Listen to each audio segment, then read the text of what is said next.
Today could be a major turning point in the case against Tyler Robinson, the man accused of killing Charlie Kirk. The preliminary hearing is expected to wrap up after a week of testimony.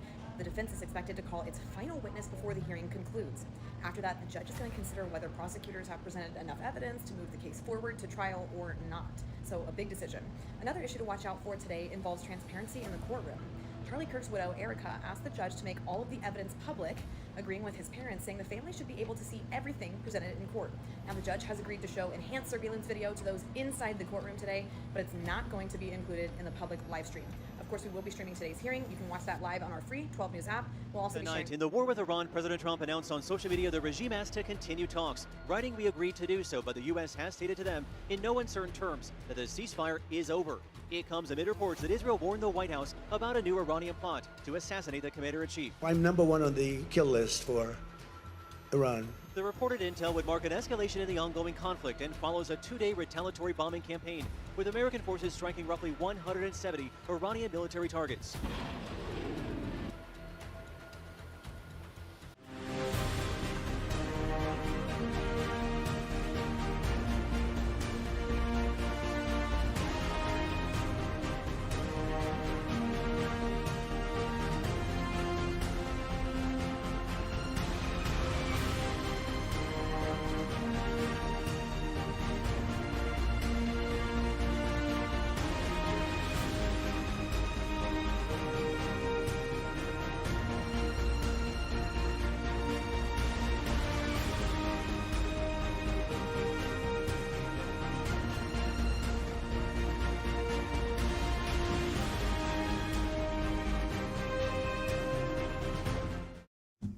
Here we are. Hey guys, welcome back to Resistance Chicks. We're your hosts, Leah and Michelle. Look at him! Look at him! Look at him! Now, I have to tell you guys something. The red in person is not the same red that you're seeing. Now, the blue, I think, is pretty accurate. I don't know why, even on the video that we did earlier, like, picture the color of blood red, like the red in this news right here. Leah, wouldn't you say that it's about that red? No, look at my shirt. Okay. No. Like I'm a weatherman. Yeah, that color is red. It's like, I don't know what it is with this red. The camera doesn't like to pick it up. You can't see me. I can't You know get what up I'm high saying? enough. It's really bold and like really, really legible. I don't know why it's not picking up on the camera, but the shirts are here. The shirts are here. I am so excited. Are you wearing that hat to match me like earlier? I'm trying. Look at that. So nice. All right, so Leah and I could not be more excited. Does one of us need to turn around while the other one talks? Yeah, you got to do it. Oh, here we go. So ready? the back is just as cool as the front. Resist the devil and he shall flee. James 4:7. We got 1776, 250 right here. Resistance Chicks. And this cross here is super bright and yellow. And so is the red, though. I don't know why the red's not picking up on the camera, but it's super cool and it is way legible in person. Yeah. So you can get these now. Guys, We just sent out a ton. So all your pre-orders are out. we have been doing a podcast for 10 years. We ain't never done t-shirts. That's the first thing people do. You know what I mean? Like people be dreaming that they're going to do a podcast and they're like planning their t-shirts before they even have a microphone. You know what I'm saying? And so, it should go to show you that we're not in this for the money. All right. Brother John Elving in the house. Resistance Chicks, nice to see you. So they did a live stream. He and Everett and Joshua Simone. You know what they called it? Not ceasing, not desisting. Brother John was on it. Brother John Elving did it with Everett and Joshua Simone. If you guys haven't seen it, go and watch it. Those men are on fire over there. All right, so this week we had the only real show that we did was the one on Craig Hagan's admission. He's pled guilty to the animal, not really cruelty charge, but the misdemeanor of having the animals in his house and he shouldn't have had them. But it was 3-hour daggum show. Got to go watch it. There's a lot going on over there. We're not done. We're going to keep talking about it. We keep getting messages and emails. We do. From Rhema grads, from people that have gone to Rhema. You know, it kind of shakes me when I get these messages from people. They're like, I'm a Rhema grad 1979 or in 81 or whatever. You know what I mean? Like it's like, This has been going on for far too long. Yeah. So long. So go and check out the episodes that we've done. And then, of course, what Brother John's done. We played a really cool compilation that he put together on our show on Tuesday. So, and of course, Stronger Every Day, Tracy Chapman is not letting her foot off the gas. She just keeps exposing, and I'm so proud of her. Barry says, Michelle, red and blue are both primary colors, but with majority blue on your shirts, the red will always show as black due to the light. That's really interesting. But like in person, it's a really dark red. I don't know why it's so weird that it's like super bright, like makes me happy to look at it, but it's really muted here. It's not like that, you know, kind of. All right. So anyway, shop.resistancechicks.com. Now, in the middle of today's show, come heck or high water, we are voting on the name of the bug spray. Look at the size of this bottle. Okay. So I want to show you guys the difference of something here. Okay. This is the Hallelujah hand wash. This is a 4-ounce bottle. Okay. We are going to name the bug spray today, but this is an 8-ounce bottle. This would not have been our choice because it's so big, but it's the bottles that Matt got us in an overabundance. So we have so many of them. So Leah, eventually we may offer a 4-ounce bottle, but right now we're doing them in the 8-ounce bottle because it's summer and you're going to need it. So in the middle of today's show, we are going to vote on the name of the bug spray, which I'm super excited about. This is literally a giant bottle. It's bigger than like a bottle of Off. I think a bottle of Off is like 4 ounces, but thin, maybe 5, like 5.5. This is an 8-ounce bottle. So huge. And it smells amazing. You smell the lemongrass right away. Note to self or yourself, it does have vinegar in it. The vinegar goes away, but the vinegar for your smell, but the vinegar is what we're getting with the ticks. And if you're terrified of ticks, you're going to be happy to smell the vinegar when it comes out this bottle. Yeah, so my you know normal my normal recipe I do has alcohol, water, lemongrass, lavender, and citronella. And that is great for mosquitoes. But I am terrified of I'm not ticks. doing the ticks. I ain't doing it. They dropping them in boxes and farms. So fields. we added some rose geranium, which is and cedarwood, which are really good at fending off ticks, and ACV apple cider vinegar, And witch hazel. really good, and witch hazel, yeah, because I didn't want to send alcohol in the mail for you guys, so we're doing witch hazel. And thank you. Ohio Creation says right sleeve U.S. flag. I like it. It says 1776. I added that. See, a lot of them just do the flag, right?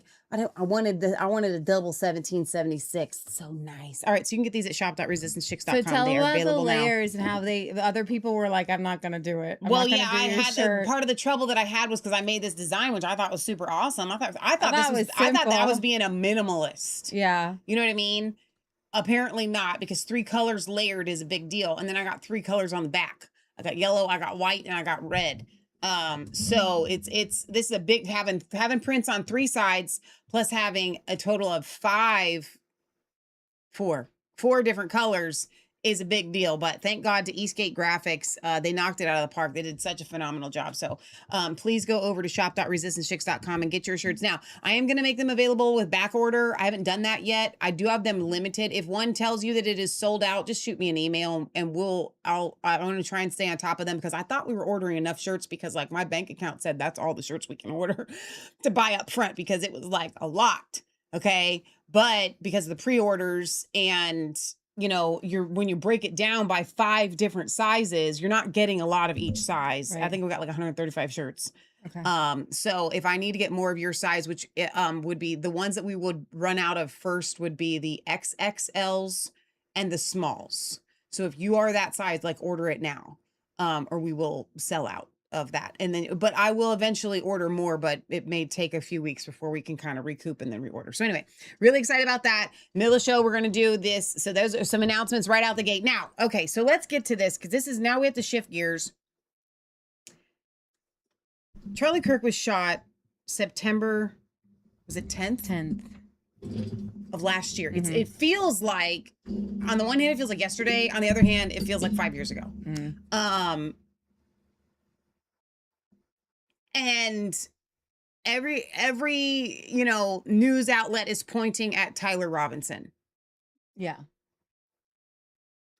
I don't know about this kid one way or the other, but I'm going to tell you that I don't trust the U.S. government. I don't trust these NGOs. I don't trust the CIA, the FBI, and any other three-letter agency. I do not believe that Lee Harvey Oswald shot JFK. If you do, this is not the show for you. I'm not saying that Tyler Robinson didn't try to kill Charlie Kirk. Or maybe he thinks he did. Or that Tyler Robinson doesn't think that he killed Charlie Kirk. Okay? As a matter of fact, I kind of think that he thinks that. I think he thinks that maybe he was successful. You know what I'm saying? I'm not convinced with all the stuff and all the research that we have done that he was able to pull this off. So that's all I'm saying.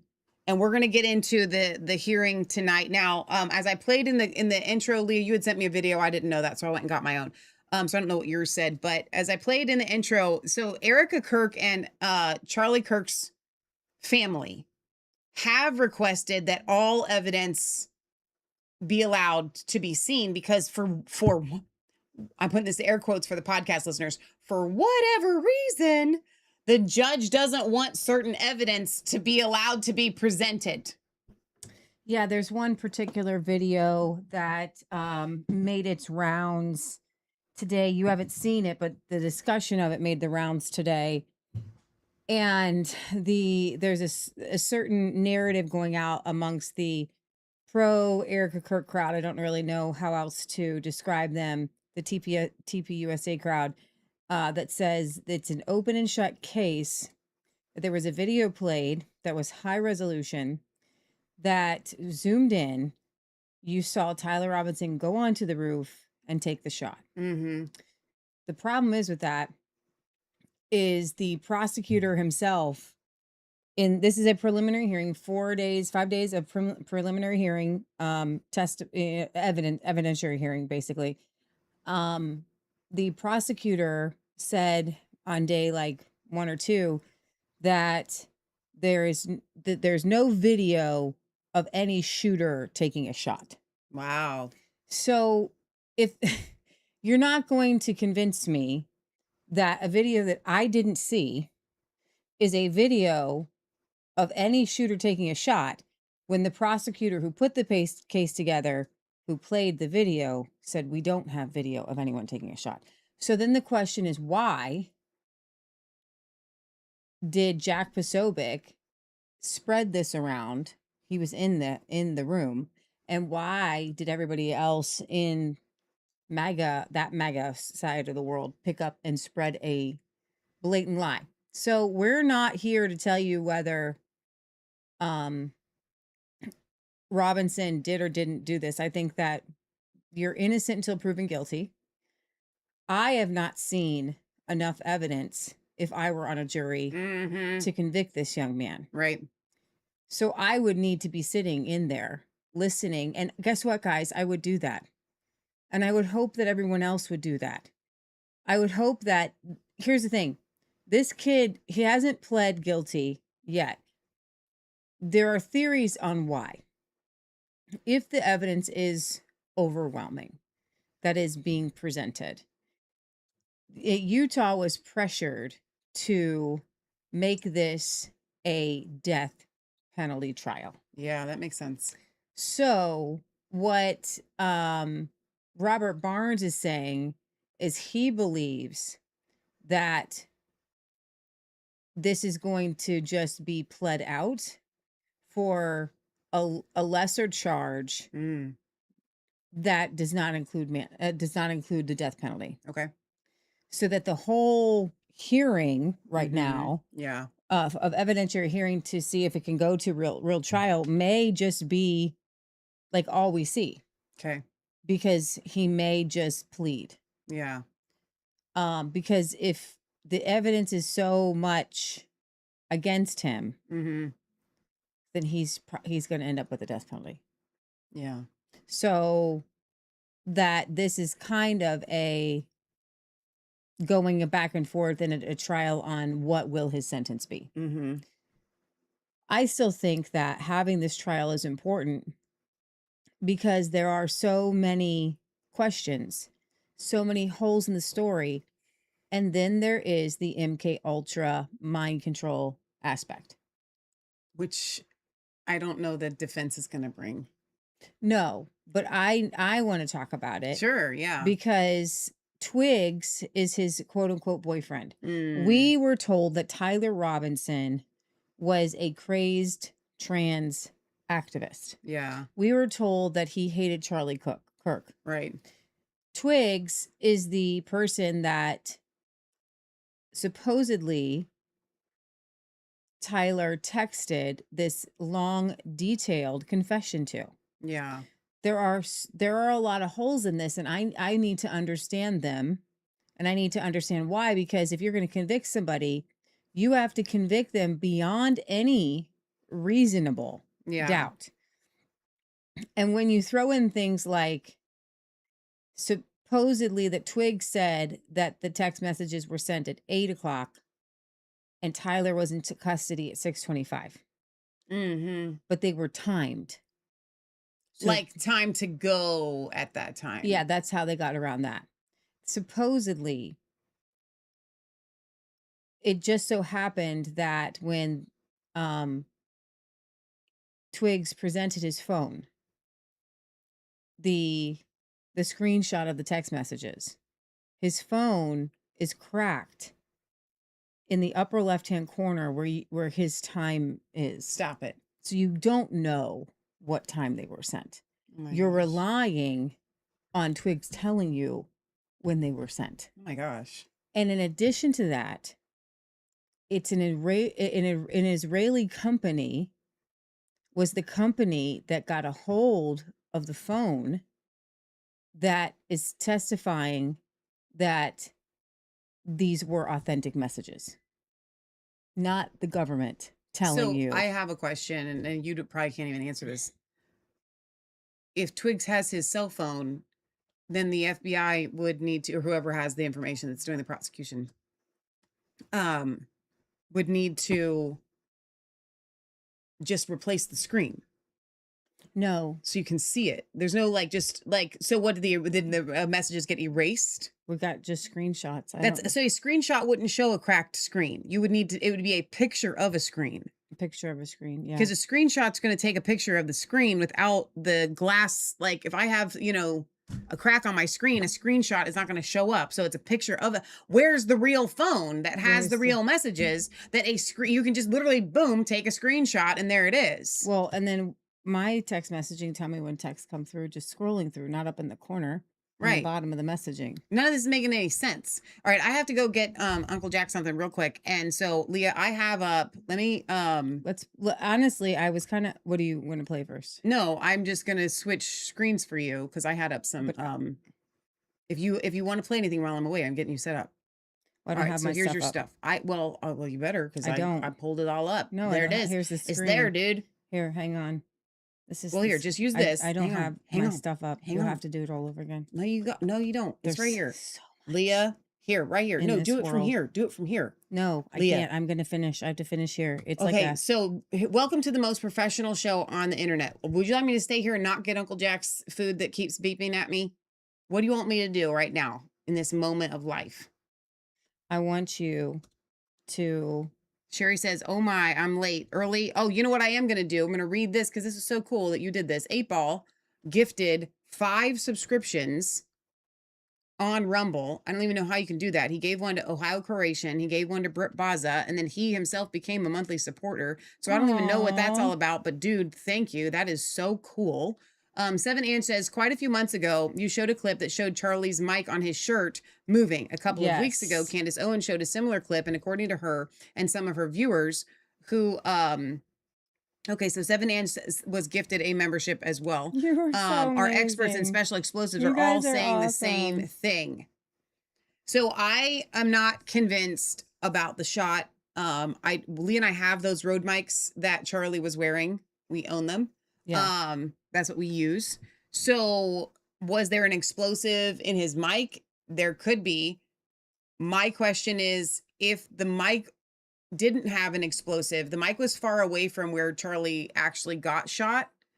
Mhm. How did it end up in glass pieces on the floor of the car?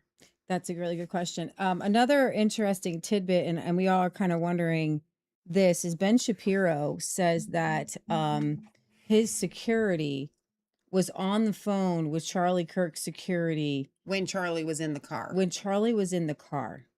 So, someone explained to me why during the minutes while Charlie was dying, This is from Candace specifically. in the back seat of the car, Charlie's security team was providing updates to Ben Shapiro's team rather than focusing entirely on saving Charlie's life and finding the killer.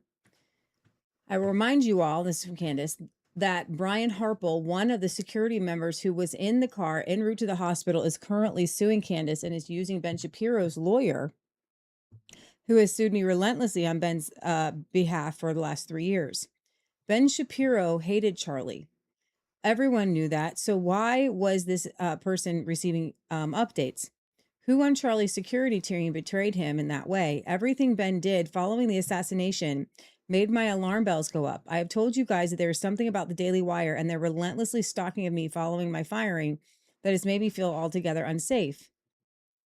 There is a video of Andrew Cobalt, who's running TPUSA right now, that he says that the day before Charlie was shot, he booked Ben Shapiro for the TPUSA, and he says, Charlie asked me, why did I do that? And I told Charlie it was for a very good reason.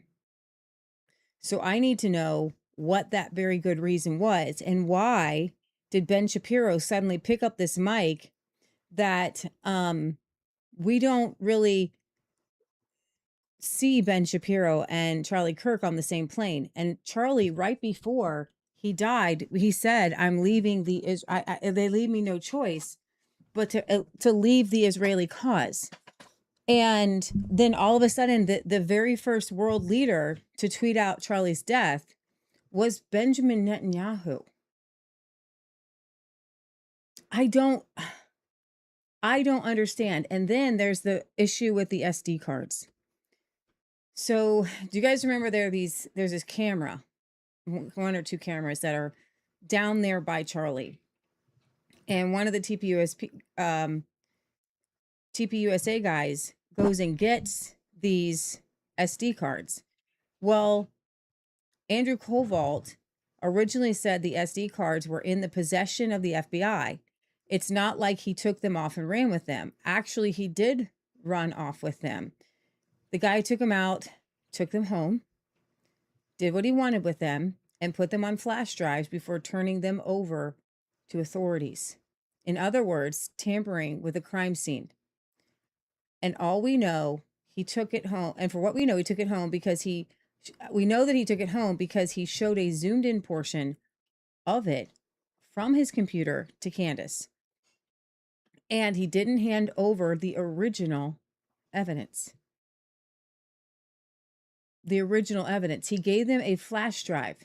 He gave the FBI a flash drive of clips after he had taken it home, transferred it to his computer, and then clipped what he wanted before putting it on the flash drive. That's called tampering with evidence. Okay? I have questions here. I need to understand the very interesting, there are a lot of interesting intricacies to this case, and I have a lot of questions. Okay? There was a screwdriver found on the roof. He takes down the gun. He leaves a screwdriver. Why?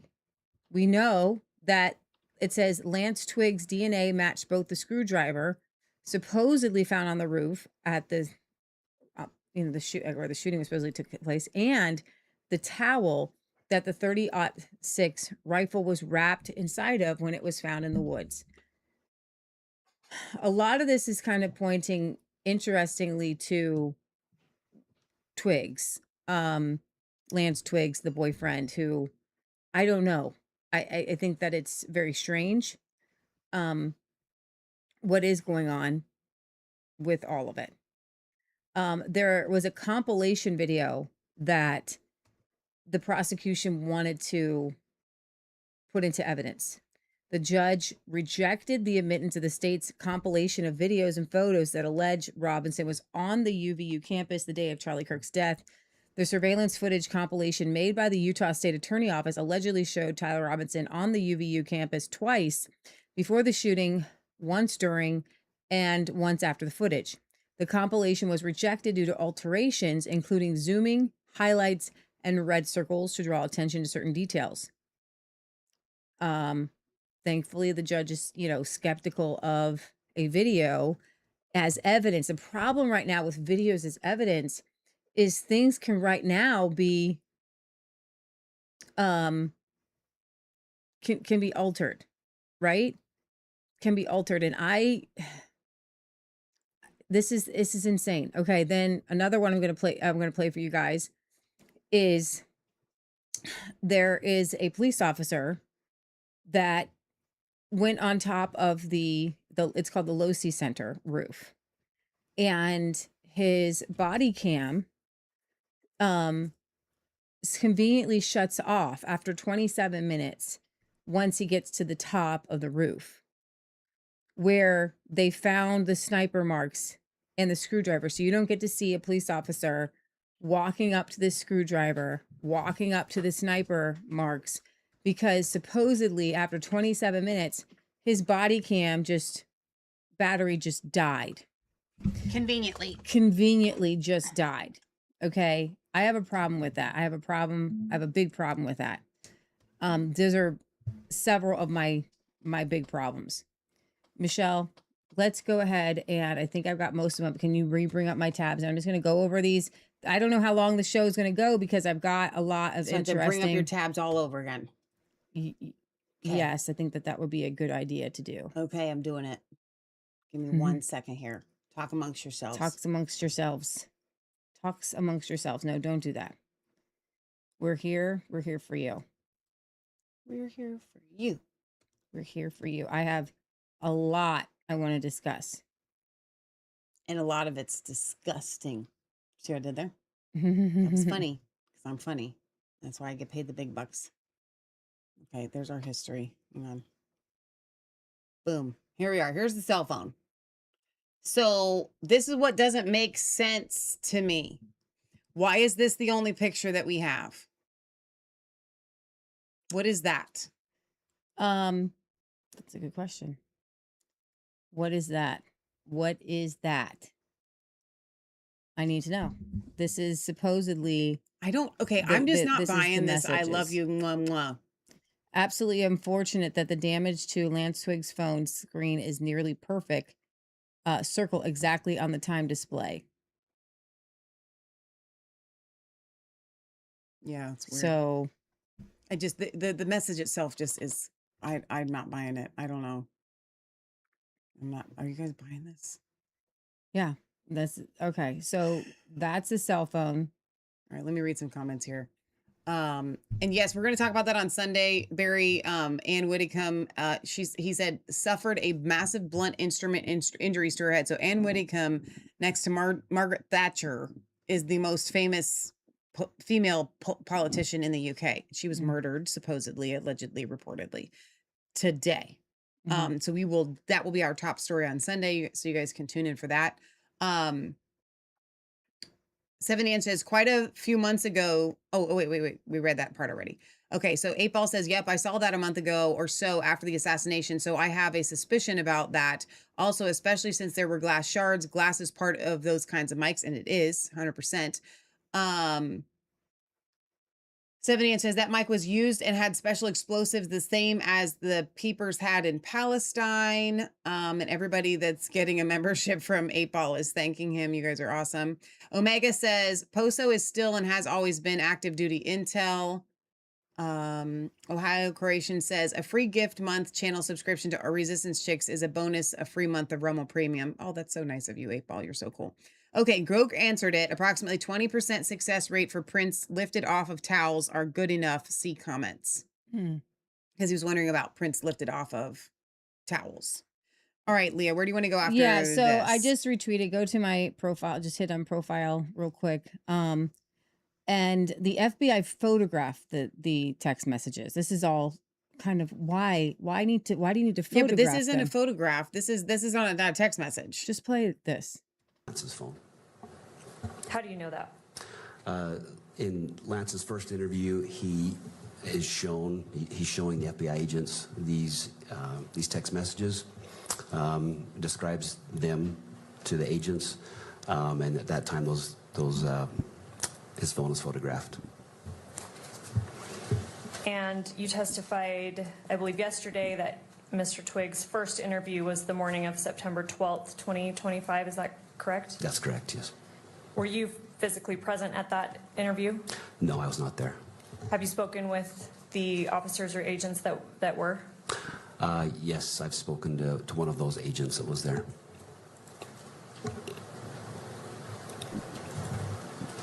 And you stated that first September 12th interview of Mr. Twiggs was recorded? Yes, audio, video recorded. Have you reviewed that recording? Yes, I have. So you stated that we're looking in State's Exhibit 16.1 at a picture of Mr. Twiggs' phone. Yes. Do you know who took these photos? Yes, it was Agent Larson with FBI. Did you speak with Agent Larson and confirm that? I did. And you kind of made reference to this already, but how did Mr. Twiggs initially show law enforcement the relevant text messages? Yeah, during that first interview on September 12th, he physically, he shows them the phone and then allows them to photograph the phone. So law enforcement is using the digital forensic tools, such as Celebrite, to tell the time.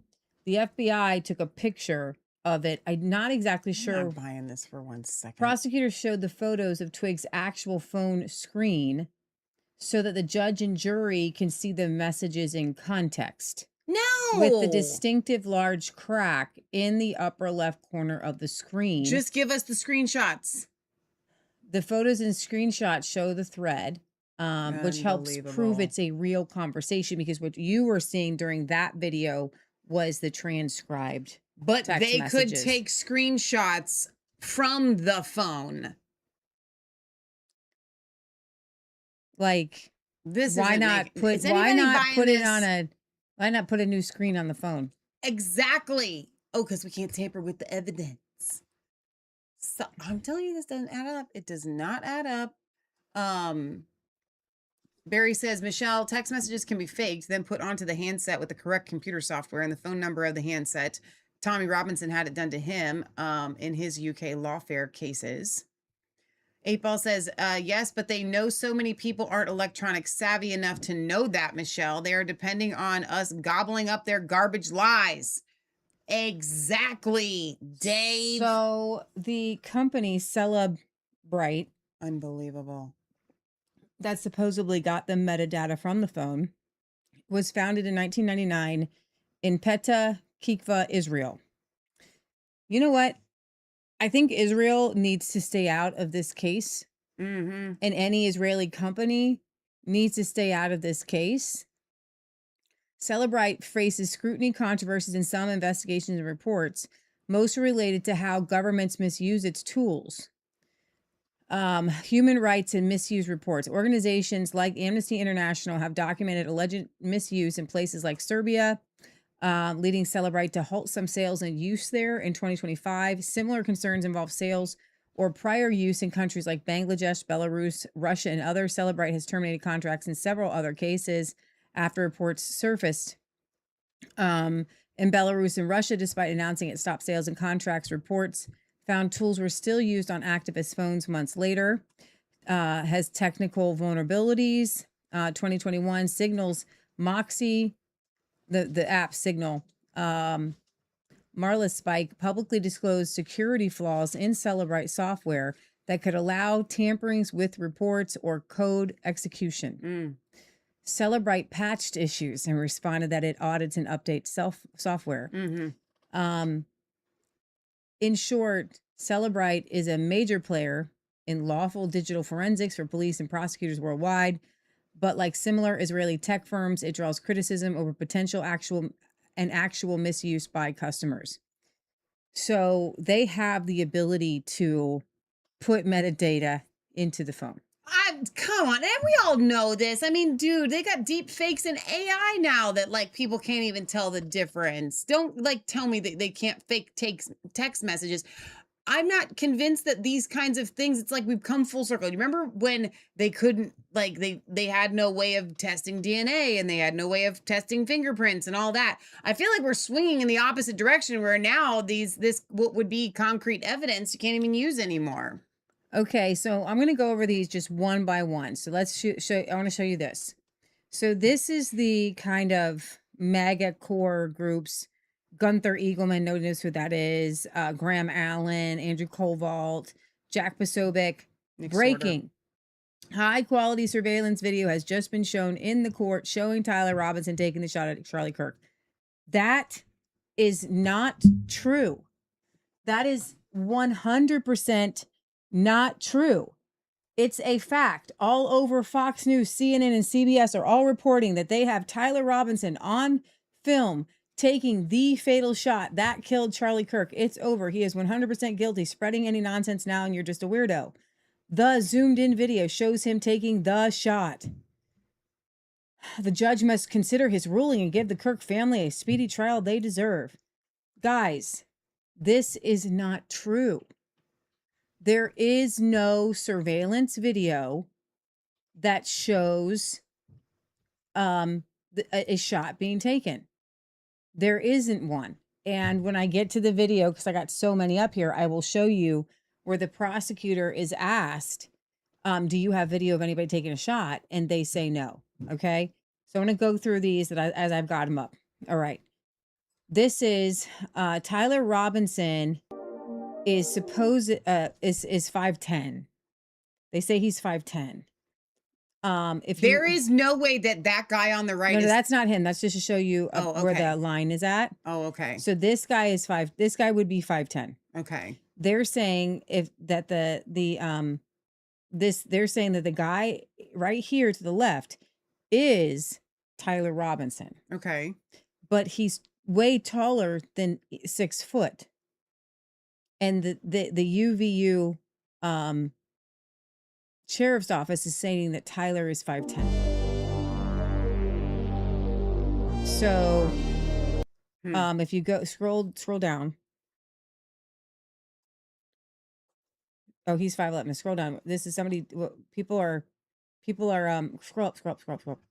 I'm having you play this video. We just played it. Oh, okay, go down. Then there was another video then.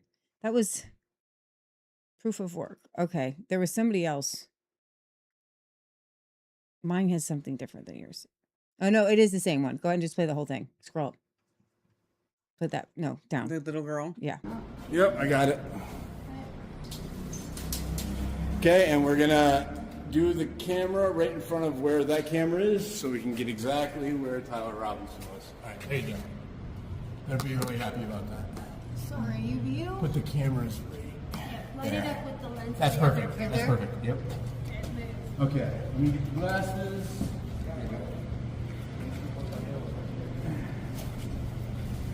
Okay, he's closer back here. Yep. Right? So, right there? I say back a little more. There. Will you hold that for her so she can get her phone out? Will you get a screenshot out? Okay. Do you want to look at it? No, you look at it. Come back here and look at it from this angle too. I think that looks pretty Like close. right behind me. I think you need to be a little bit more forward because backtrack, okay, like right there. No, put your foot back again. Because this foot needs to be like this. Maybe like that. It's hard to tell when you're on thing. So get right behind me because that's where I have the lens. I think the feet are a little bit closer. Yeah, hold on.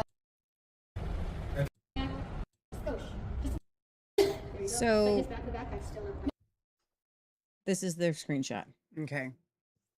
And this guy is underneath of this. And this is the tape that would be like right here. Okay. So they have him at 5'10". So he's shorter than that guy. He's shorter than this guy. Yeah, that guy looks really tall. And thin and lanky. He's certainly not 5'10". If they are saying that that is Tyler Robinson, that's not Tyler Robinson. Whoever this is not Tyler Robinson. Yeah.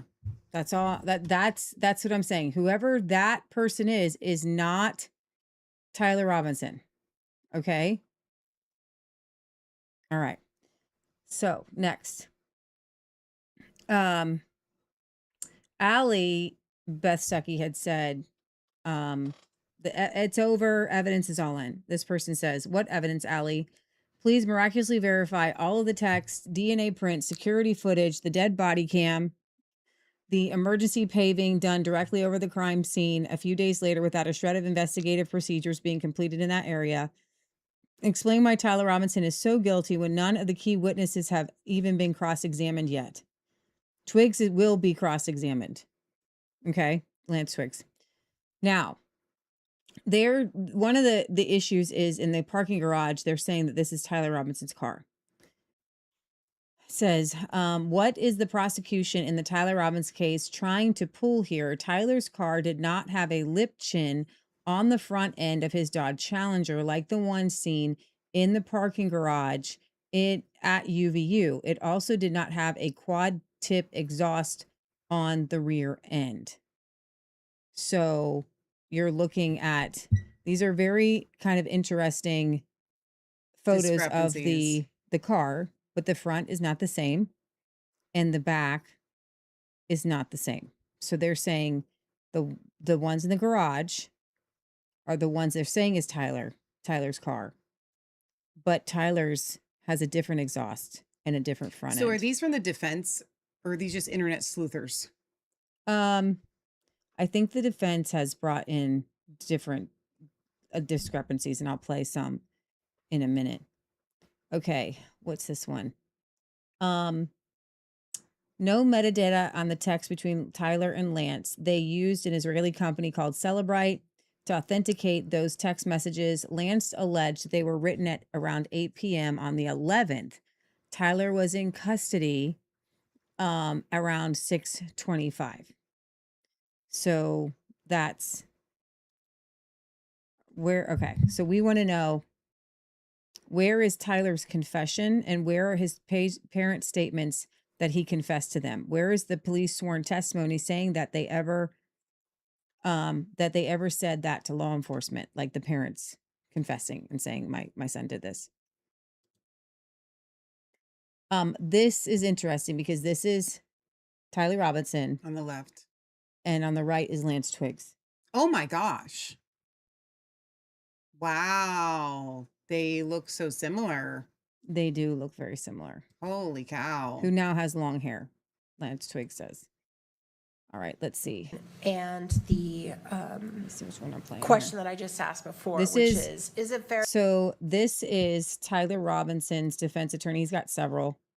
And let me see what this one is about. Let me read this. Hang on. Tyler Robinson's defense attorney, Kathy Nestor, has agent David Hull admit the footage of the individual on the roof in State Exhibit 12.4, the compilation of the accused individual on the Losi building, does not have any identifiable features or clothing. The one that they're saying is Tyler on the roof. The agent says there's no identifiable features, nothing on the nose, that's nothing or clothing. She then asked agent David Hull if anyone on Campus Drive, the route taken by the individual fleeing the Losi building, reported to authorities seeing an individual with a firearm jump off the Losi building center building or see an individual with a firearm crossing the road. No one has come forward to see anyone reported to authorities seeing an individual with a firearm jump off the building or with a firearm crossing the road. The state then says the alleged shooter had about 15 to 30 seconds to position himself and take the alleged shot. Is this all in the clip? Can we just listen Yeah, but to I it want in the people, clip? well, yeah. And the 125 probably. question that I just asked before, which is it fair to say that nothing about the video of the individual on the roof revealed to you, you couldn't see facial features, you couldn't see what they were wearing, correct? Of the individual on the roof? Correct. I know that there was a meeting to discuss perhaps a pattern on the front of the shirt that was observed when the individual was jumping off of the roof. Okay, that's fair. But at that time, as of the 11th, before Mr. Robinson turned himself in, you all had not been able to determine that, is that right? Excuse me. Determine who he was, or determine distinguishing features? Determine distinguishing features of the video Yeah. of the person on the roof. Yes, we had a person of interest, and those images were released to the press. You're talking about the ones in the stairwell from the Correct. from the parking garage. Correct. But the video on the roof was not distinguishable. Fair? That video as a standalone? Yes. Was not, no. Okay. And in fact, the video on the roof, well, strike that.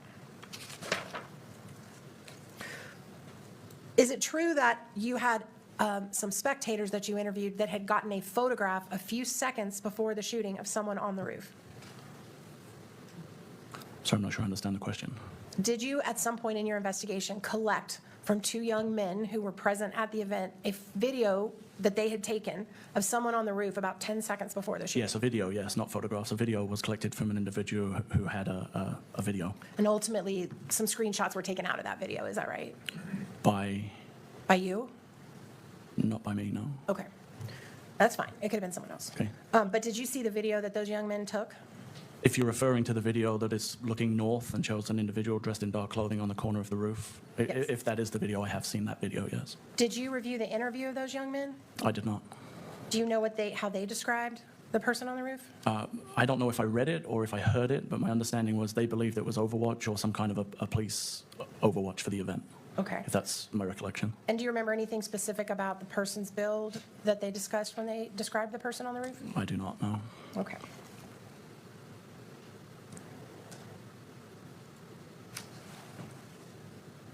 There is a portion of the video after the individual jumped off the roof, which we all saw here, where the individual crosses, I believe it's Campus Drive. Is that right? Correct. And there's a moment where the individual waits and there's two cars that pass in front of him, right in front of him. Correct. And is this the moment where you are submitting that he was holding a gun in his hand? As across the road? Yes. From my observations, would show that he's carrying an object in his hand that's concealed or in a bag, and it is long and has the appearance, based on my training and experience, it could be a firearm. But do you see a gun anywhere? The actual gun? In the video? Yeah. No. All right.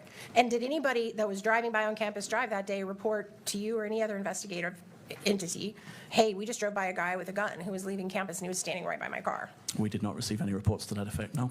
Okay. Also, when you were revealing the timeline, exactly how long was there between when the person was prone on the roof and when the shot was taken? Do you recall? If you would like to replay the video, I can time it for you, but I don't recall. It was my guess, I would estimate between 15 and 30 seconds.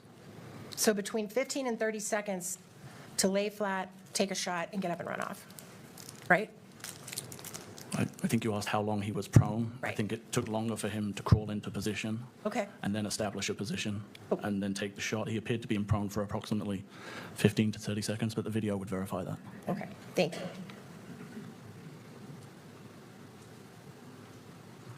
All right. I want to talk to you for just a minute about the video that was taken. And I'm not going to get into I'm not going to show it, just so in case anybody's concerned about leaving. And then, no, I'm going to skip that one. Okay. Let's go to, this one was funny. This one is While exactly conspiracy what happened to, this is exactly what happened to Charlie Kirk when he was shot. This is what they're saying? Or? No, this is parody. theorists insist no 30-06 could possibly behave this way. The round blasted into Charlie Kirk's neck, crushed his vertebra, and ricocheted downward toward his heart, only to be stopped dead by his legendary Superman neck of super-dense, steel-like bone. It created no exit wound and lodged harmlessly just beneath the skin, which experts hailed as a miracle that saved the bystanders standing behind him. Up on the rooftop, Tyler Robinson didn't just break down his rifle. He shredded it apart in a ridiculous hyperspeed blur using nothing but his bare hands.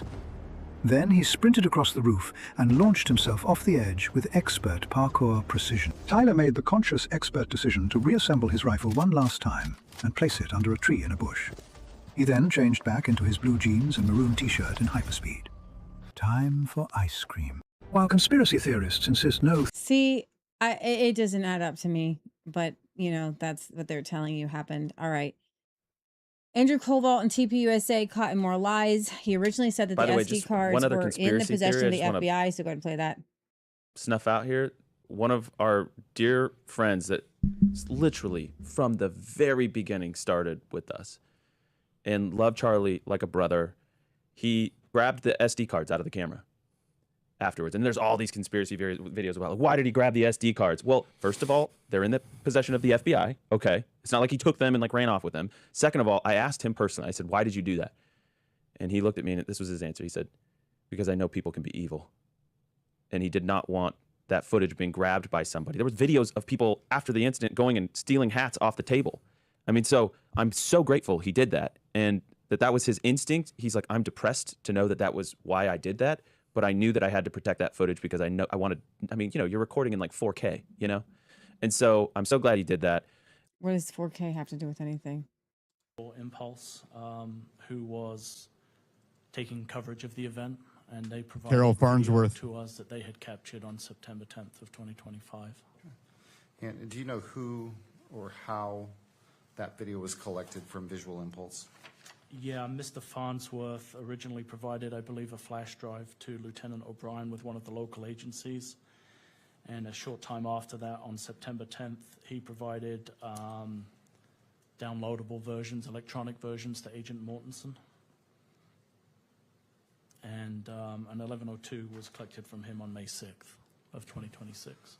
So an 1102 was prepared by someone. That means he transferred it. Yes, Terrell Farnsworth was the individual that prepared it, and in preparation for this, I spoke to him personally regarding that statement. And do you know what his association is with Visual Impulse? I believe he's the owner-operator or the director of the company. And then who collected that 1102 statement from Mr. Farnsworth? It was Agent Mortensen who collected it. Okay, and you know that because Agent Mortensen told you, or he provided it to me, and then, as I mentioned, I subsequently spoke to Terrell Farnsworth personally regarding his statement. Okay. So wait. For those of you that missed this, okay, because we work digitally and I work digitally with a lot of stuff here. Let me explain to you what they just said. First of all, Andrew Kovac just said that the actual SD cards were in the possession of the FBI. Then this person is testifying that a flash drive, for those of you that don't know, SD cards and a flash drive are two different things, okay? SD cards are what's, in your cell phone. It's what we used to use in cameras, which people still do. It's a tiny, tiny, tiny little floppy disk for those of you that are from the 80s and 90s, all right? A flash drive has a USB on it that has a chip in it that will hold information as well, but it has a USB on it. The USB gets plugged into a device or your computer, and then he says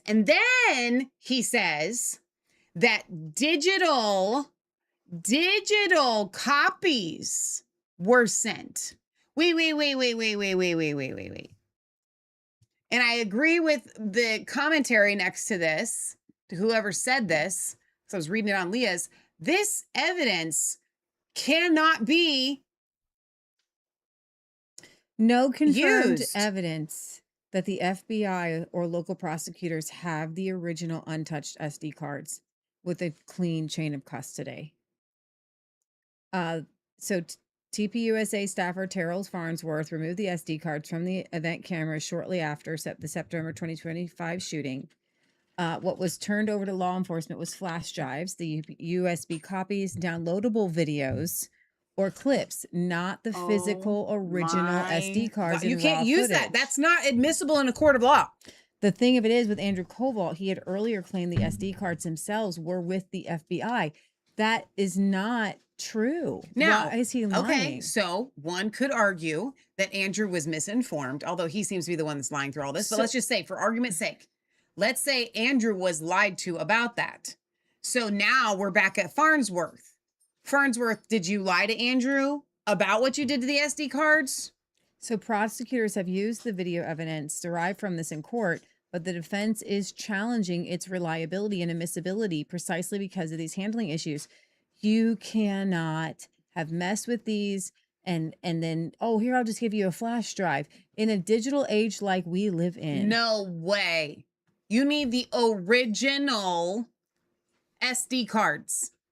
Original SD cards. Like this, honestly, whether Tyler Robinson did or not, he's got that evidence cannot be used. You can't use it. You literally cannot use it. And you know what? People get off on technicalities like this all the time. They do. Because of a failure of chain of custody. So here's the deal.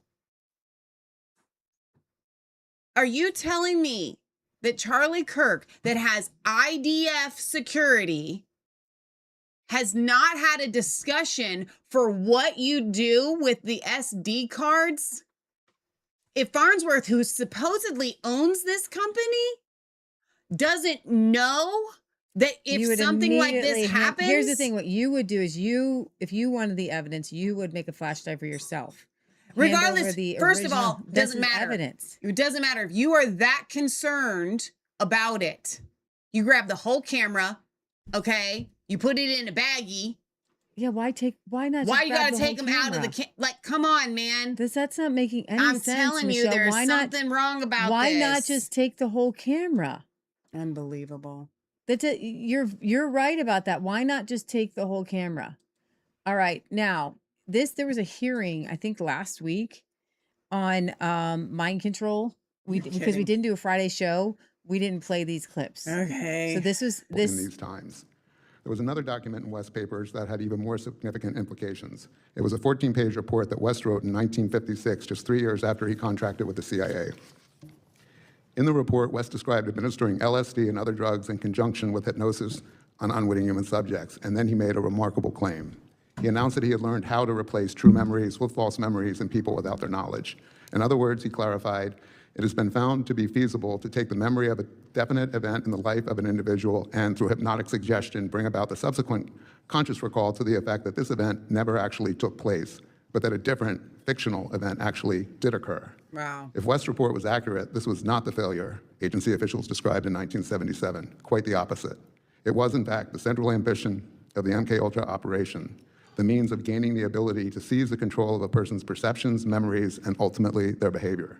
But there was still one more discovery, and this time I found it in the National Security Archives at George Washington University, the official repository of the CIA's MKUltra records, which were released to Congress after the 1977 hearings. In those holdings was a different versions of West's 1956 report. The original paper had been replaced by a 4-page summary that did not exist in West's files and appears to have been written by someone else. His claims about replacing memories were gone. In their place was a theoretical discussion of LSD in dissociative states. The version supplied to Congress concluded that the effects of LSD and similar drugs on dissociative states had, and I'm quoting, never been studied. Never been studied. In the original report, West discusses observations from his own experiments, including detailed descriptions of using LSD to, as he wrote, speed the induction of the hypnotic state and deepen the trance in subjects. Those passages have been removed in the report turned over to Congress. The discrepancy could not have been more stark. There's more. Okay. Can you hear it? No, that one must not have That's audio. weird. No, that one doesn't have audio. Okay. Sorry, guys. I believe that he was manipulated and at the very least given freedom to do what he did while he was being observed. And then the same individual, Jolly West, ends up in Oklahoma, correct? So that's where was he operating out of Oklahoma for during this time with Mr. When he contracted with the CIA, he was at Lackland Air Force Base. He was a chief psychiatrist at the hospital, so he began his experiments there. A year after the letter that I quoted in my statement where he was describing what he wanted to do, a year later on July 3rd, 1954, a 3-year-old girl was abducted and found later in a gravel pit, murdered next to a car that had been abandoned. And the search party that found the little girl's body was approached by a man who was an airman at the base, and he asked them where he was and how he had gotten there. He was arrested for the murder and described by the military officers who had him in custody as being in a trance or daze. He didn't have any drugs in his system. He didn't recognize his wife when she was brought to see him. And at his trial, where Jolly West was his advising psychiatrist who examined him, it emerged that he had actually been being treated at the hospital at Lackland in an experimental program to cure his chronic debilitating migraine headaches. And he was executed 4 years later. And then years later, he ends up volunteering to handle the Jack Ruby. West does, yeah. Right. Dr. Sidney Gottlieb, the architect of MKUltra. The letters begin in 1953, just 2 months after CIA Director Allen Dulles authorized the program. and while West was stationed at the Lackland Air Force Base in San Antonio, Texas, where he was chief psychiatrist at the base hospital. In his first letter to Gottlieb, West proposed conducting experiments on unwitting human subjects, including military personnel, prisoners, and psychiatric patients at the base hospital. He then outlined the experiments themselves in 6 more pages that could have been written by Joseph Mengele. Using LSD in combination with hypnosis, West proposed inducing confusion, amnesia, and specific mental disorders in people who would remember nothing of their interaction with him afterward. He sought to develop techniques to extract true information and implant false information in unwilling subjects and to alter the attitudes and beliefs of, quote, previously loyal individuals. In other words, to completely switch their allegiance from one group or leader to another. But it was another sentence at the end of that letter that stopped me cold. These experiments, he wrote, must eventually be put to test in practical trials in the field. Gottlieb's response could hardly have been more enthusiastic. My good friend, he wrote, I had been wondering whether your apparent rapid and comprehensive grasp of our problems could possibly be real. You have indeed developed an admirably accurate picture of exactly what we are after. West replied that there was no more vital undertaking conceivable in these times. So I want to play for you guys. Michelle, I just tweeted this out. Go scroll down. This is Michael Schellenberger. There is a new documentary. We'll scroll down one more. We'll come back up to that one.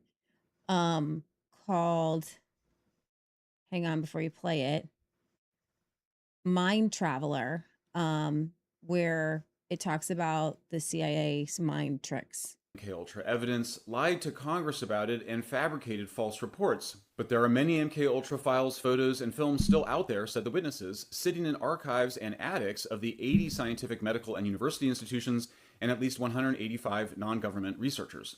In fact, a large new body of documents, photographs, and films about apparent mind control and psychic warfare will soon come to light. The son of Andrei Puharich, an American physician, scientist, and inventor who used teenagers in his psychic experiments, gave documentary filmmaker Greg Malozzi access to his father's archive, which includes numerous recordings. I worked as a consultant to the CIA, Puharich says in one of them. My boss was the chief medical director who's in charge of all the dirty trick stuff when it came to drugs and hypnosis and all the mind manipulation stuff. The new documentary is called Mind Traveler and will be released this fall. I was so impressed by Malozzi's research, I made a modest investment in the film's production. The film includes interviews with 4 of the former space kids who engaged in allegedly psychic experiments and warfare. Puharich's scientific respectability in the late 1950s and early 60s was mainstream enough that he appeared as himself in a 1961 episode of the television show Perry Mason.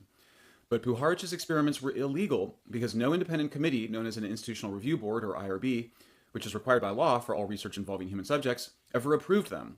We were able to produce altered states, said Puharich's colleague in the film, and our little family group that was experimenting with it and doing it, unfortunately, illegally with human subjects. Toward the end of his life, Puharich became a whistleblower and publicly lectured about the dangers of the experiments and the U.S. government's role.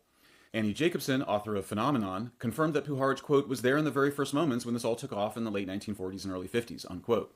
A 1957 FBI memo reported that Puharich uses various electronic equipment and drugs in his experiments and appears to be dedicated to the study of the science of transmitting messages from one person to another through mental telepathy. The Air Force, the FBI noted, believed Puharich's work is worthwhile and that he could do some good in this field. The memo notes that Puharich served in the Army Medical Corps at the Army Chemical Center at Edgewood, Maryland, the installation at the center of the military's early LSD work. Puharich's work, which covered both drugs and psychic phenomena, may have bridged 2 separate government programs, MKUltra and the Stargate Project, which investigated the use of extrasensory perception and psychokinesis from 1972 to 1995. As with MKUltra, the U.S. government claimed Stargate experiments did not work and had shut them down. An article in Skeptical Inquirer in 1982 concluded that the field of remote viewing, or psychic seeing at a distance, was marred by data suppression, sensory cues, and a failure to replicate. But former President Jimmy Carter revealed that the CIA had, at least on one occasion in the late 1970s, effectively used a psychic. Quote, we had a plane go down in the Central African Republic, a twin-engine plane, a small plane, and we couldn't find it, said Carter to GQ in 2005. The director of the CIA came and told me that he had contacted a woman in California who claimed to have supernatural capabilities. She went into a trance, she wrote down latitudes and longitudes, and we sent a satellite over that latitude and longitude, and there was the plane. So what exactly do we know about what the CIA and the U.S. government research into both mind control and psychic phenomena? What remains uncertain? And what needs to happen to get to the bottom of this conspiracy? If you're not already a subscriber, please. So I do believe in I do believe that they use mind control, and I want to play for you the trailer that they're talking about here. This mind control trailer. Mind Traveler. Mind Traveler. You've probably seen it on TV or in the movies. the scientist obsessed with proving the impossible, exploring the farthest reaches of human potential, an investigator hired by the government to research the paranormal, an explorer traveling the globe in search of ancient wisdom. Well, what if I told you there really was someone who lived all these lives? I'm Andrea Puharich. I'm a physician by training, research scientist by choice, and I've spent the last 25 years investigating people with unusual powers. Puharich was a pioneer. He was interested in understanding the nature of man's consciousness. Any normal scientist would say, this is unbelievable stuff. I have no reason to accept any of it's true. The Kremlin was also experimenting with ways to weaponize people with ESP.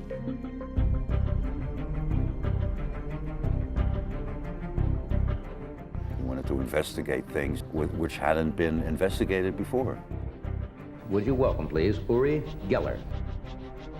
Some call him a magician. Others call him a sorcerer. But whatever they call him, the world has never seen anyone quite like Uri Geller. And this intrigues Puharich to no end. In the summer of 1975, Dr. Andrea Puharich would begin to plan the most ambitious, most important experiment of his life. It would involve jet-setting around the globe, averting a nuclear disaster, and alleged communication with intelligent life in the cosmos. Puharich had gone off the deep end. I never knew what to believe. The most critical part of this experiment running smoothly was a group of young adults Andrea coined Space Kids. I've also been working with people who are in contact with this other dimension. These students were selected because they displayed extraordinary psychic potential. I never spoke to anybody really about what I had seen or what I experienced. It wasn't a cult. People want to dramatize this thing like we were a bunch of brainwashed zombies or something, and none of it was real. Some people maybe thought he was crazy. Some people thought he was a genius. When you're a witness to something like this, it's hard not to disclose that story. It wasn't safe to share it until now. Interesting. So I believe that the CIA uses mind control. I think that that's a given. And so when it comes to things like Tyler Robinson or a shooting like this, I am immensely skeptical, right? Well, I just want to remind you guys, like, I think that, hindsight is 2020. So we all look back. I'm going to assume, I'm going to put you all that are watching in the same boat. We all look back at the assassination of JFK and the people that believed the magic bullet theory. Yeah. The people that believed that Lee Harvey Oswald killed JFK, we kind of look at them like they're just such a bunch of dum-dums. And we've interviewed Barry Jones, who is an authority on the JFK assassination, and I've read this book, The Treasonous Cabal, and it's not just inconsistencies. You see overwhelming evidence that the government covered up the fact that they and the mafia and the Cubans assassinated JFK, and it sure looks like Lyndon B. Johnson had a little bit of a hand to it. But certainly it was not Lee Harvey Oswald. And yet everybody bought it. Hook, line, and sinker. And then you have Jack Ruby in all of this. I mean, so let's fast forward to 2026, where the technology is better and they've learned a lot, then the capabilities are better. And so I would believe that Tyler Robinson acted alone and did this all by himself if it were not for the fact that every bit of evidence that they are presenting to us smells like a rat and it does not feel solid. I'm actually shocked that given the technology that we have, that they couldn't have done better at doctoring the quote unquote evidence that they have. I want to go to this WT She Said 72. You can skip the one that talks about the electromagnetic. I'm not sure about that one yet. The Charlie Kirk case shows a pattern of gaps in limited transparency in evidence handling. Prosecutors relied on phone screenshots of text instead of the full carrier tower metadata. Why didn't we go through AT&T or Verizon? Timestamps and location pings. If Tyler was carrying around his phone, why didn't we locate him on these? Why didn't we ping him? You guys. There's no video of the forensic phone extractions. Oh, am I skipping one of these? Is I there told you another you're one? skipping that Okay, one. I'm sorry.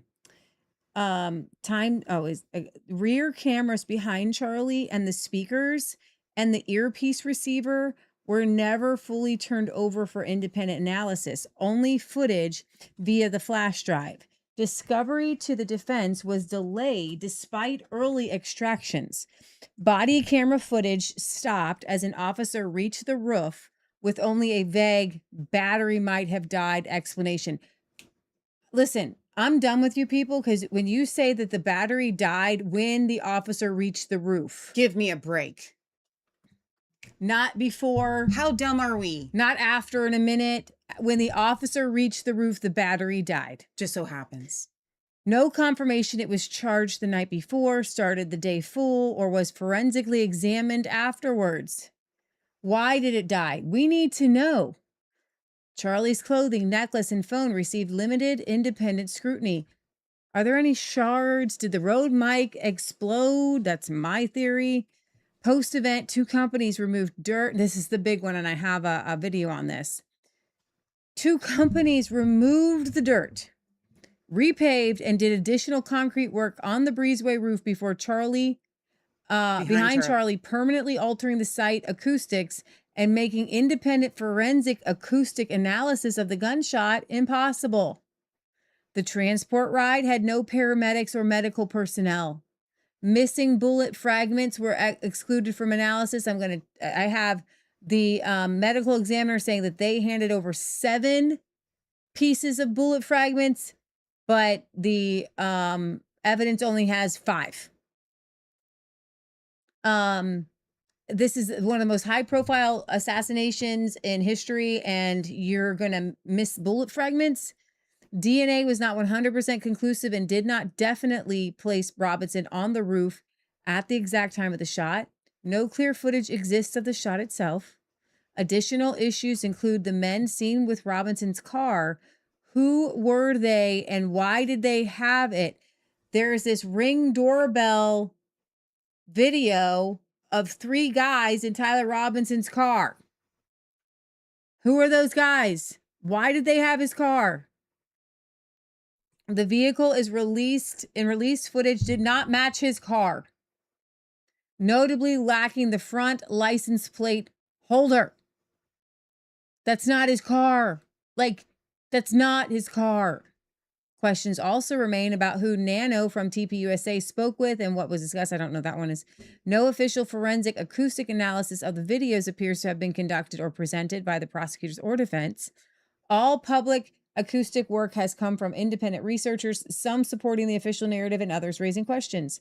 When physical site changes, equipment failures, and incomplete forensic, vehicle discrepancies, and unexamined items stack up this way, public skepticism is rational. All right, we're going to skip that one. Skip that one. Come back to that one. Okay, here we have. There is no footage of the shot. No footage of the shot. But we heard all day today there's footage Is there of the any shot. footage of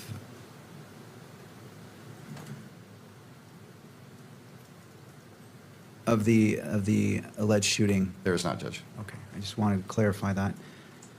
Ms. Nestor, given that additional information and anything further from defense? That's the No, but prosecutor. I think I'd like to be crystal clear. You asked if there's any portion of this video that captures, and I believe you asked of the actual shooting. There's no video of that. There is video, however, and you've heard testimony related to this, where the shooter goes to the top of the low-C building, goes out to the edge of the building, low crawls, and then leaves after what we assume is the shot being fired. That's as close as it gets. And the court also recognizes Utah Rule of Evidence 1102 as that is the foundation that's being laid for the admission of this exhibit. Having taken in consideration all factors, the court rules that Exhibit 12.4 is admitted into evidence and shall be played in the courtroom and may be broadcast by the media. And we can proceed. So we will, in a hearing, an actual hearing, hopefully see that video. But to hear that everybody is saying that they saw the shot is just not true. We're going to take a commercial break. I'll come back. This is LA Police Department came and tried to clean up Skid Row. And in response, a nonprofit working with Mayor Karen Bass sued them and stopped police from even being allowed.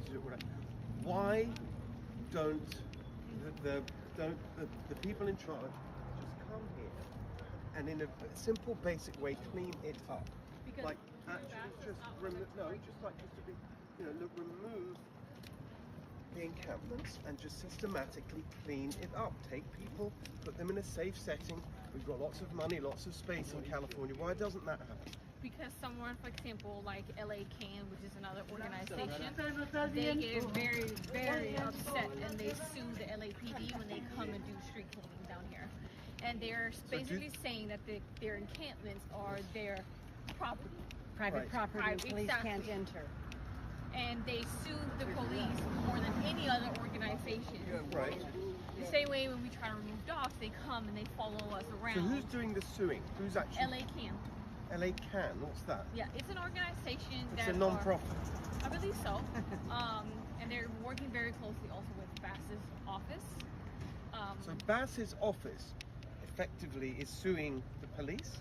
Is that what's happening? I mean, they definitely know the people that are suing them, let's put it that way. So get this NGO, LA Can, has actually filed multiple lawsuits, so they've done this multiple times, that it's blocked the clearing of encampments. They say these sweeps are somehow a criminalization of homeless, so you cannot touch the homeless population on Skid Row.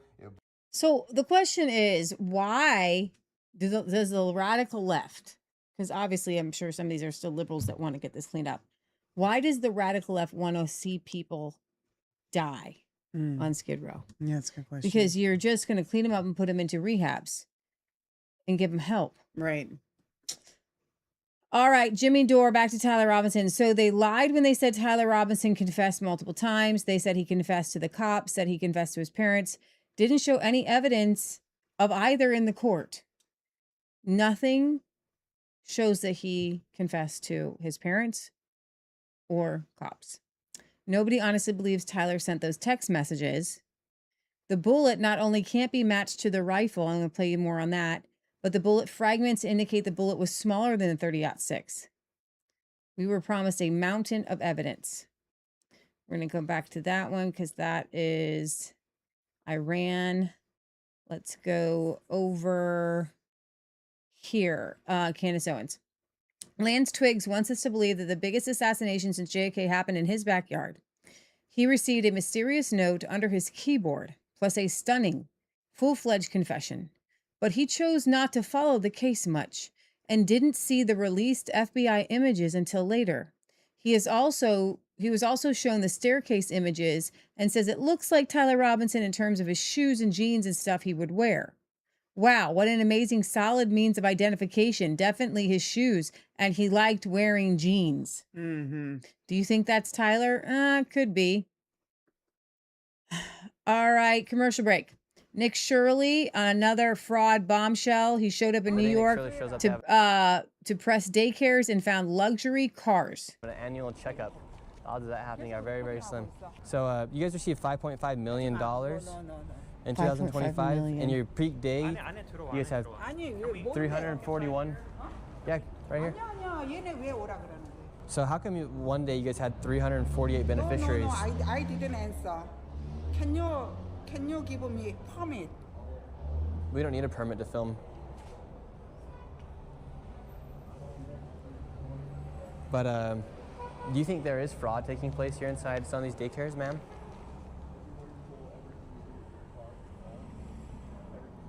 Can you give me your ID? Everybody, can you give me your ID? Yes, sir. Give me your ID.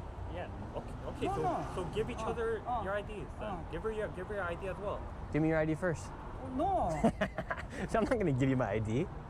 My name's Nick Shirley. I have nothing to hide. For you guys' benefit, it would help if you guys could just answer. I don't want to benefit. I don't What's think an you understand what I just said. What's $5.5 million? Have a good day. Yeah. Have a good day. Are you guys committing fraud by chance?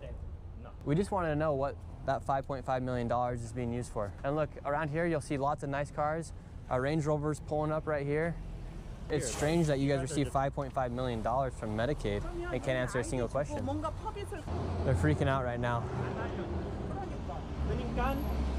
Decide right now. What do you want to do? You speak English, sir?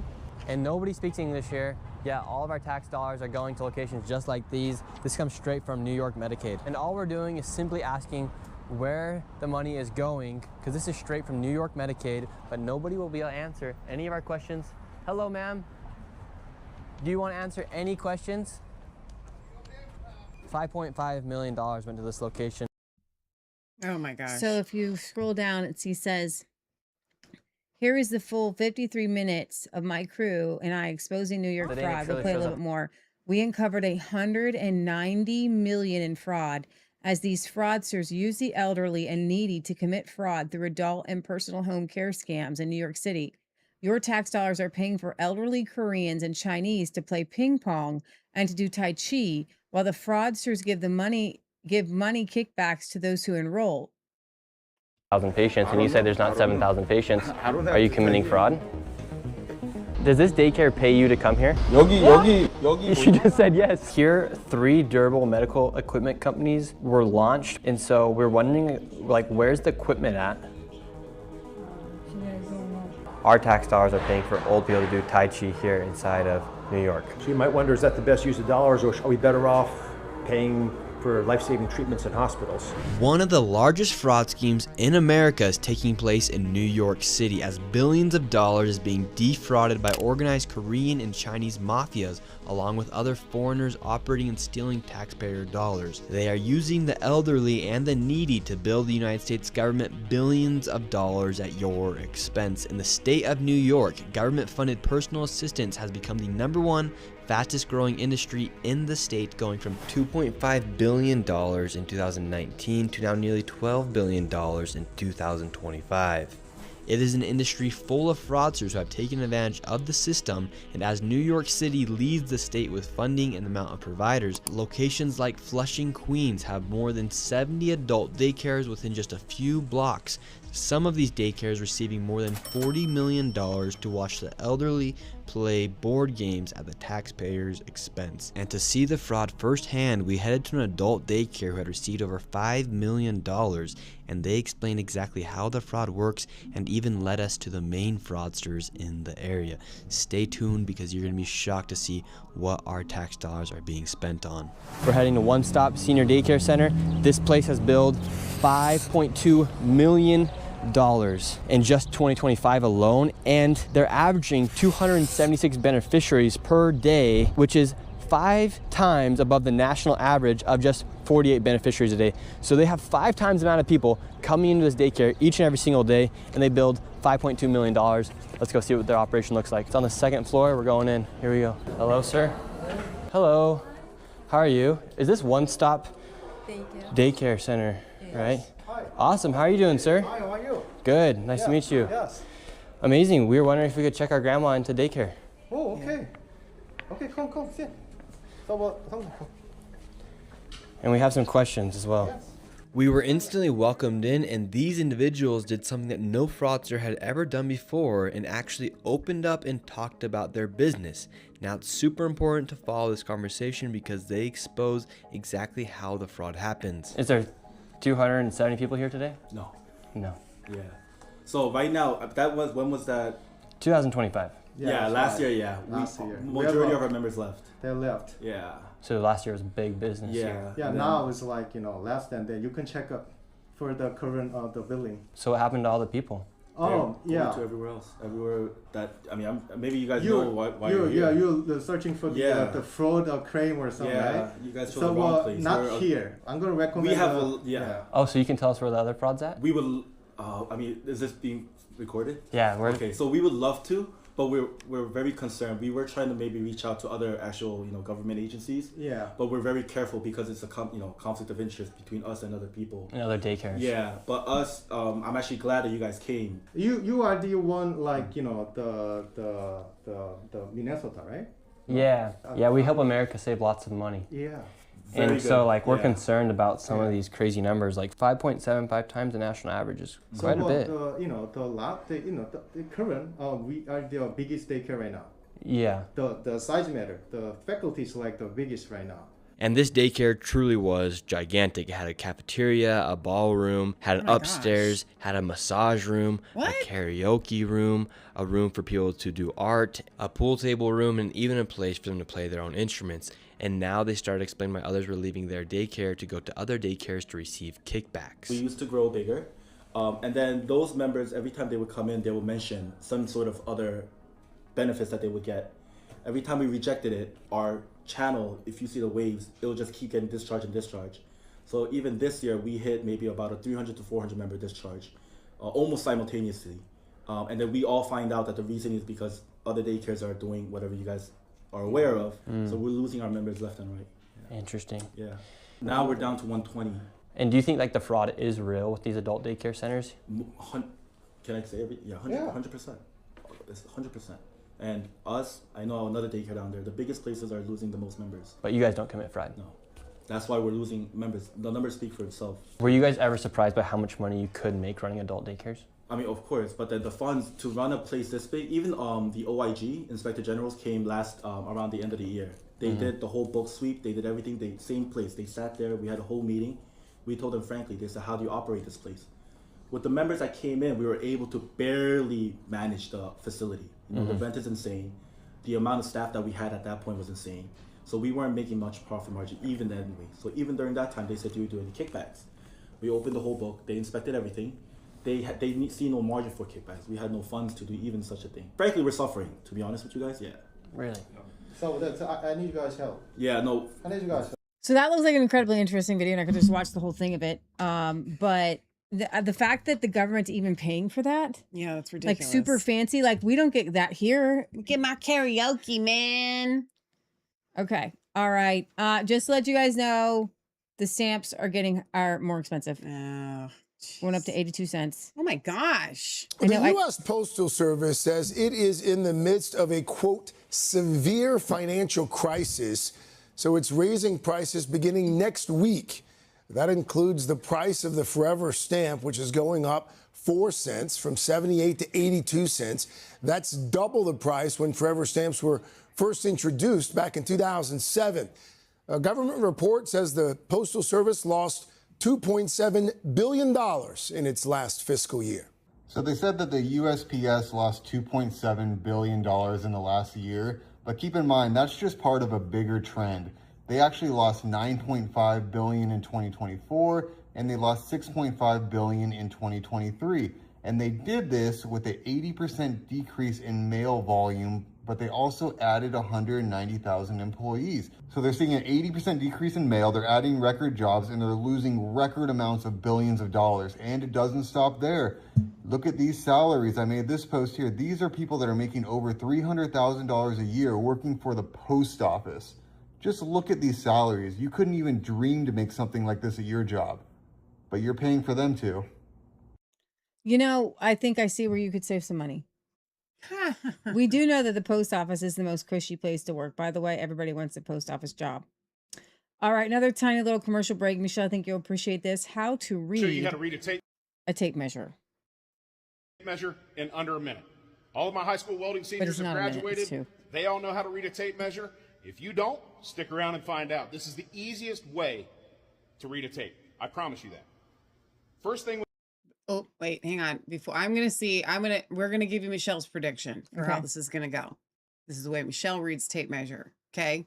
So instead of doing your centimeters, you're going to use these phrases: +1, +2, -1, -2. I'm going to see if that's how he does it. That's how I do it. That's how I was taught. Show you how to read a tape measure in under a minute. All of my high school welding seniors have graduated. They all know how to read a tape measure.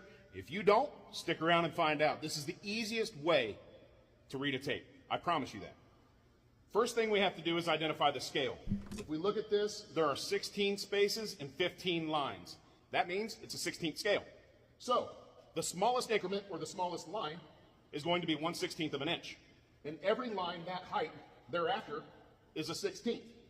So all we have to do to find out what this 16th is add 2 to the first 16th. So once we've located 1/16, every line after that, the same height, is a 16th. All we have to do is add 2.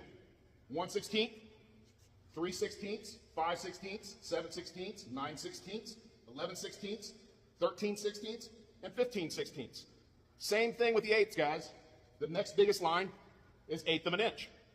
Every eighth thereafter, or every line the same height, is an eighth as well. To figure those out, all we do is add 2. 1/8 plus 2, 3/8, it's the same height. Plus 2 to the same height, 5/8, plus 2, 7/8. Same thing with 1/4 inch. There's only 2 of those, but the same rule applies. 1/4 plus 2, 3/4. And of course, here's 1/2 inch in the middle. This is really that easy. So if you get stuck anywhere on this, you can always figure out what that line represents. So if I'm down here and I can't figure out what that line is, I know that's the smallest line on the scale. That's got to be a 16th. I've located the first one, that's 1/16. 3, 5, 7, 9, 11, 13/16. Really easy to figure it out after that. Same thing with eighths. If I don't know what this eighth is, I know that this is the first one. So all I have to do is add 2 to every line the same height until I get to this one. 1/8, 3/8, 5/8. It's really that simple, guys. Quit being afraid of the tape measure and just learn how to read it. I didn't think he was going to make it that simple, because that's exactly how I do it. Really? You add by 2? Yeah, you just count them. Why would you not count them? But you count the heights and you just add by 2? Know them. You just know. You don't even think about it. Jeez, thank you for your purchase. Like, turn that down a little bit. Okay. So what I do, I'm going to give you all my tip for the ease. You don't always need 16ths. Okay. So the easiest to do is to just say plus. Like every line is a 1, right? So if you go to your quarter inch, you go 59 inches and a half plus, right? That's plus is that little, like the one little line, plus 1, plus 2, because those are the in-between ones that are difficult. That's the quickest way to do it. If you're just doing your own measurements and you just need to remember before you go to the chop, or something like that, that's the way that I do it. Plus 1, plus 2. That was really cool. I like that. I appreciate it. That was All good. right, let's go to this. This is the medical examiner who is not being called to this hearing pulled 7 fragments out of Charlie Kirk. ATF only received 4. Very interesting things that. Nope. Not that one. You got to skip a few. Oh, okay. Sorry. That's okay. Canon. Got it. Hang on. We'll find it. No. No. No, it's like it was only you said a couple. Yeah. Do you even have? Is it? No, maybe. That's got to be it. That's No? not it. Oh my gosh. Maybe you don't. Thank you. There it is. I thought it was just right here. Ms. Carter, one of the items you were asked to look at was, as described in your report, 1 bullet jacket fragment and 4 lead fragments, correct? Yes. Were you informed at some point that there was a discrepancy between what you were examining and what had been documented by the medical examiner in terms of the number of bullet fragments? I was, yes. Were you asked to see if maybe the ATF had lost certain portions of the evidence? No, I was not. Right. Do you think, and was it your understanding that there were originally 7 bullet fragments, but you ended up with 4? I was alerted that there was potentially 7 fragments from the medical examiner in a photo just a few months ago. Okay. You're clear, though, that when you got the evidence, it was in a sealed condition, correct? It was, yes. And when you opened, what was it, an envelope? A small individual manila envelope, yes. And did you take the contents of the envelope containing the bullet and take photographs of it? I did, yes. Okay. Could you? Why were there only 4 fragments? That's what I want to know. And why did she say that there were 7? Is this a commercial break? No, I didn't start this. It just showed up. Okay, that's what I want to know. All right, so the next one is Defense attorney Michael Burt sharply criticizes Erica Kirk, saying she is adept at holding press conferences and arguing that she has portrayed prosecutors as if they were her personal attorneys. Thank you. Turning to the parties, starting with the state, Mr. Grunander. Thank you, Judge. The state does not oppose publishing 12.4 in the courtroom. I think we've tried to make it very clear throughout this case that we favor openness and transparency as much as appropriate. I'll submit it on that. Thank you, Mr. Grunander. To defense, Mr. Burt. My apologies, that's 12.1, not 12.4. Thank you. Judge, at this point in the proceeding, we're asking the court to keep focus on the purpose of this hearing. And as the justice has said in the Estes case, the purpose of a trial, and I know this isn't a trial, but the same logic applies, is to determine the defendant's guilt. It's not to educate the public or the victim's family or the world on what evidence the government or the state has. As the court knows, we have witness availability problems. We spent the bulk of today and yesterday arguing about nothing to do with the evidence in the case, but with rights of third parties. And it's appropriate for the court to consider that. But at some point, I think the court has to return to the purpose of these hearings, which is to expeditiously hear the evidence and then determine probable cause. And I want to point out to the court, Ms. Kirk has been very adept at holding press conferences at which she has revealed evidence. She has represented that the state is her attorney. She has access to all the evidence that the state has publicized and that the media and her own lawyer argues is already in the public domain. So they're perfectly free to go outside this courtroom under the court's protective order. They're free to go out and hold press conferences and announce to the world outside the courtroom what they think the evidence is. They have the availability of that evidence. But the court's role, I think, at some point is to exercise some control, move the case forward, and especially when we have witness availability problems. And I'd ask the court, whatever the court does, if you're going to allow revisiting or replaying of evidence for the sole purpose of informing the world or Ms. Kirk or anybody else, that the court do it at the end of the process and not at this point where we will be deprived of our ability to call this witness, because she has to be done today. Thank you, Mr. Byrd. Thank you. Erica, even the defense is tired of seeing her everywhere and using the prosecutors as her own attorneys. Okay, so there are some wildfires in Colorado, and this wild goat is following the firefighters, kind of just helping clear the way with them. It can't be a wild goat. It's got a collar on. Mm-hmm. Why is there? Well, it's still a goat in the mountains. That's really funny. Okay. Fingerprints and palm prints collected on the glass window of the Loshi Center, where the suspect jumped off the roof, were found to be mostly inconsistent with Tyler Robinson. The parties stipulate that investigators at the crime scene observed latent fingerprints and a palm print on a glass window near the area where the individual landed when the individual jumped from the rooftop of the Loshi Center at UVU. SBI fingerprint examiner Elisa Farmer examined images of these latent fingerprints and the palm print and determined that only 3 of the latent prints, 11B, 11C, and 11D, were of comparable or of poor comparable value. She excluded Tyler Robinson as the source of any of these 3 latent prints. Ms. Farmer reviewed other prints on the window and found that they did not have adequate value for comparison. Subsequent examinations of these 3 actual latent prints by the FBI were inconclusive. That area that was described in that stipulation, is that the area in the glass window that you're talking about? Yes, that is. That's on the northeast corner of the Losi Center? Yes. And that's the area where we see in a video an individual drop from the roof? Yes. I want to move on to another area, the courtyard. First, will you describe what that area of the crime scene looked like? Yeah, so when I arrived on scene, you have different steps. I believe there were maybe like five or six covered in grass. When I was there were personal belongings spread throughout.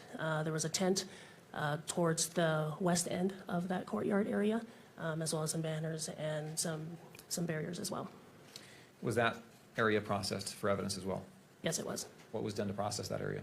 Photography, as well as just examining the tent area to see if there's anything there. So later, for some reason, the prosecutors felt like that was important. Defense wanted to call that to mind. Initially, authorities were not able to determine if the suspect touched the window. They took fingerprints and palm prints. It was later determined that the suspect did not touch the glass, but it's still in evidence. All right. Agent Brian Davis confirms that the investigators used Israeli company Celebrite to verify the text exchange between Tyler and Lance. As part of the investigation, was a Celebrite extraction performed on Mr. Twig's phone? Yes, it was. Did you personally review that extraction? Yes, I have. And according to that extraction, did Mr. Robinson and Mr. Twiggs exchange text messages on September 10th through 11th, 2025? Yes, they did. What time was that first text sent according to the Celebrite extraction? The first text was September 10th at 11 p.m. So we heard right away from the FBI, they gave us like the very next day, the next couple days, like, here's all the text messages. We want you all to have this. We found our guy. Are you really supposed to do that? No. All right, here we have the major bullet fragment retrieved from Charlie Kirk's body was not able to be conclusively matched to the rifle allegedly used. Number 6. What is Exhibit 6? Exhibit 6 is the bullet fragment, the bullet jacket fragment, as well as some other fragments that were recovered from Mr. Kirk at the time of autopsy. Thank you. Going back to page 2, will you read the first full paragraph there, beginning with Exhibit 6? Yes. Exhibit 6 consists of one .30 caliber class deformed damaged bullet jacket fragment and 4 lead fragments. Will you read the next paragraph as well?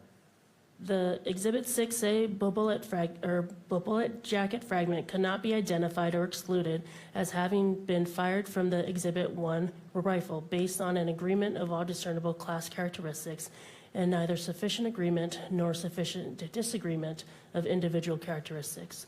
The results of the comparison was inconclusive. Now, let's keep in mind as we're going through this that this is all just preliminary. Right. The actual hearing, is going to be wildly different, I think. But at the same time, the fact that even right out the gate, you're seeing such lack of evidence. Like, why? Why is there such a lack of evidence? Yeah. Like, why is this not an open and shut case? Right. Exactly. Okay, so I'm gonna. Right. So commercial break. Michelle, have you ever had vertigo? I get it. Yeah, I've gotten it really bad. Watch. Lay you back, and we're gonna go head down and to the left. And you're gonna keep your eyes open, and you're gonna let me know if you start feeling dizzy. Okay. And I'll support your neck. This is called if you have BPPV. This is called the Dix Hallpike and L. Epley maneuver. Going up and down. Yeah. Okay, tell me when it goes away. So you're leaning back over a table with your head to the left. Yeah. Somebody's holding your neck though. She's holding her. Now you're going to turn your head all the way towards me. She's kind of holding her turn neck. Your head the other way. How's it doing? Is it spinning or anything? No. Okay. Just let it sit here for a second. I would love to know what this maneuver is actually your whole body towards me. doing. Your crystals. She's holding her neck, so you're kind of flat. Okay, and then you're going to sit up facing that wall. How's it feel? Right now, fine. Okay, so we're going to do it again. You guys turn your legs that way. Okay, and we're going to go down and to the left. Down and to the left. She's holding her. How's it feel? This is Mary Tally Bowden for the podcast listeners. Nothing? No. Good. We fixed you. Okay, now just turn your head towards me all the way just to complete it. And then turn on your side towards me. Good. Now she's kind of holding her straight. Legs out and facing that wall.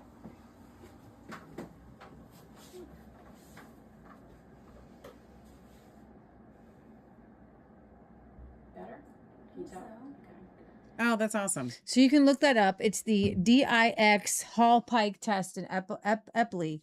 If you go to an ER, they may actually do this on you. Oh, cool. If you know somebody who's having a vertigo moment, down and to the left. Yeah. Thought that was kind of cool. That's Good cool. That is cool. educational I like it. I video can use there. it. I know we can't do too much more on Tyler because we gotta The rest of the get show. going. Yeah. Well, yeah. we're gonna be covering this for weeks. Yeah. I think we can. When does move the on. actual trial start? Do we know? We Does don't anybody know in the chat? Let's go to this one though. The officers missed that the car said to belong to Tyler Robinson on the ring camera was reported to be driven by a bald man with 3 other people in the car the day of Charlie Kirk's assassination. There it is. Yes. And do you remember that the Nobles told you that the driver of the vehicle was bald? I do remember that being in the report, yes. And you didn't mention that today when you were talking about that ring camera, did you? I did not. And did they also tell you there were 3 other people in the car? Yes, I believe they thought that was the case. They thought that was the case. Yeah. They thought that was the case. This guy, he's already got Tyler as in dead to rights, Uh-huh. right? And then this she questions him again to the right. Now, I don't like this Agent Hall guy. Wasn't there also another bullet found in a different building? Yes. Was that considered a scene worth preserving? No. What's your understanding of what the known scenes were? In other words, the area where there might potentially be evidence that you needed to process. I know that the amphitheater area was cordoned off and managed as best it could with the number of people that were there. I was also made aware that there was a rooftop area that had been secured and also an area off of the side of that building that had been secured by an officer. And that building was the Low-C building. Correct. Wasn't there also a bullet found on another building? I believe an unfired bullet had been found on another building at some point during my time there on September 10th, yes. Which building was that, sir? I don't recall. Was that considered a scene that was worth preserving? It was not. My recollection is that that was accounted for as an ejected cartridge from an officer who had cycled his rifle. Okay, I thought you said it was an unfired bullet, and now you're saying it was a correct. cartridge? When a weapon is cleared, Uh-huh. an officer would make his rifle ready, which would chamber around. Oh, I got you. My understanding was that that's how that was accounted for. So an officer claimed that bullet belonged to him or her? That's my recollection, is that was how it was accounted for. And when was that accounted for? I don't know specifically. Do you remember what type of bullet that was? I don't. Was it a 30-06? Do you remember? I don't. Okay. Do you know where that bullet is now? I don't. Okay. So interesting. So much was not preserved here. Okay, go to the right here. This is the body cam not showing up. You can skip that one. We'll do that one another time. Close it out. Oh, okay. Is there any footage of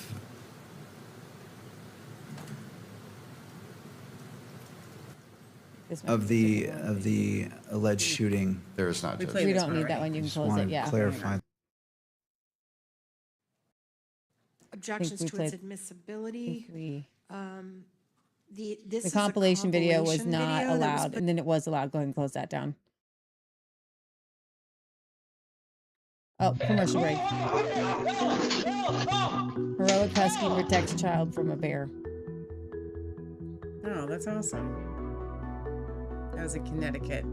Yay, Get 'em, husky. husky. That's so cool. Okay, close that one out. We got one more. While you were on the roof, This is the- did you encounter any spent casings?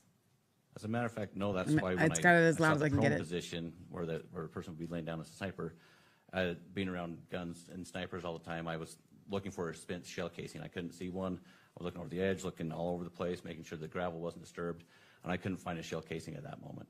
And that would be, the reason you would be looking for that was because some types of guns, when they And also, there were no spent shell casings from this bullet that he fired. So he must have gathered them. shoot, eject a casing automatically, right? Some Yes. do, some don't. Yes. Right. And then you also didn't find any unshot bullets. No. Okay. Are you aware of there being a bullet found on another roof in I'm the not aware. vicinity? Were you aware of another bullet being found on the scene, not on the roof of the Losi building? I know. All right, your body cam footage that I reviewed appears to end while you're still on the roof. Do you know why that is? I think the battery went dead. It was just right at that moment. Okay. And do you know, did you ever turn it back on that day or go get it, I don't know, what do you have to do, charge it or stick a new battery in it? I don't even know. Usually dock it, but no, I didn't go back. It was too chaotic running around. So that 27-minute and 35-second body cam that starts when you're at the Hall of Flags and ends while you're still on the roof, but haven't put the crime tape up yet, that's the only body cam you have that day? Yes. It just so happens this guy, he's kind of got a little smirk on his face. I don't know. I don't trust it. Look at the, doesn't he look a little smirky? He seems like he's lying. Matter of fact, no, the I'm edge going to say looking he's not a For that was trustworthy because witness. Some types of gun Wait, I'm gonna go. vicinity. Look at his face. I ain't buying it, dude. All right, so what I'm going to do, I got one more commercial break here, and then we're going to talk about Iran. This is, I had this one up. Look at this shit. Sorry about What the the curse fuck? word. So for the podcast listeners, this is a real video. It's not AI. Of a bald eagle and a fox just chilling on a table in Alaska, on a picnic table. Everything in the air, you got everything on the ground with the homies. Yeah. Video's going on. They have to be friends. That eagle to eat that fox. Yeah. That's the craziest thing I've ever seen. I I had that shall video not up. eat Yeah, you today, I sir. love that so much. because we are buddies. Oh my gosh. Okay, then I'm gonna take a break here just to go to some comments. Okay. That was a And I'm gonna lot. try to get That's our 'em- Tyler Robinson coverage for this week. That's all that you missed. I'm pretty sure. Okay. Now, I'm not going to be able to read all the comments. Wicked Psych in the chat is definitely convinced that it was just Tyler Robinson and Tyler Robinson alone. Okay. And 8 Ball is not. And that's what we're getting. But Wicked Psych says, tell that to the letter carriers that were delivering mail through over 4 days of 100 degrees within 95% humidity and some sub-zero temperatures in winter.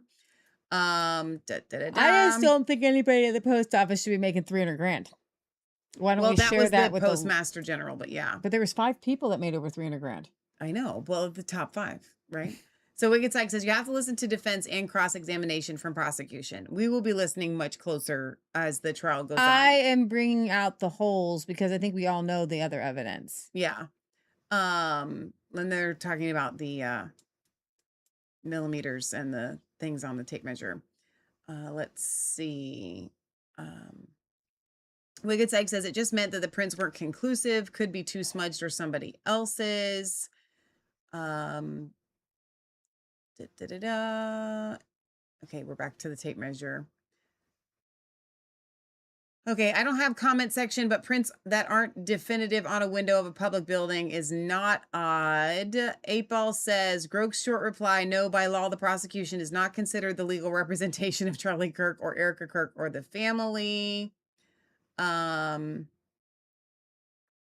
Let's see. To reset the fluid in the inner ears. Yes, that's what we were talking about there. 8 Ball says, but he didn't say then an actual officer claimed the bullet was his. Wicked Psych says, just like Candace omitting the fact that the next photo Lance was shown, he was sure it was Tyler. The first photo, you couldn't see his face. Barry says, sounds like Porky Pies to me, lies for U.S. language. 8 Ball says, shadow of a doubt turns into a bright shining light showing the discrepancies of the case. Meaning you have to, like, convict without a shadow of a doubt. Okay, Wicked Psych says, I didn't say it was him alone. We haven't seen all the evidence. There was new evidence yesterday that hasn't been public yet. Yes, they are representing the victim. Charlie can't speak for himself. That's all on Rumble. Let me go over to YouTube. Over on YouTube, Michael says, the whole thing seems like a distraction to keep everyone busy.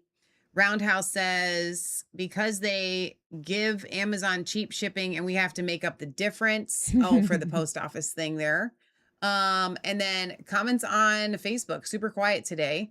Hi to Kim if she's still listening. I haven't even checked comments here. I apologize for that. Let's see. Let me check the other YouTube. Maggie over on Getter says, of course there's enough evidence. This trial needs to start ASAP. That blankety blank Tyler needs to get something. All right. So you feeling very enthusiastic about this. All right. Go ahead. No, I just gotta go wrap up my thoughts on all of this. You know, I've been really disturbed by how much has come out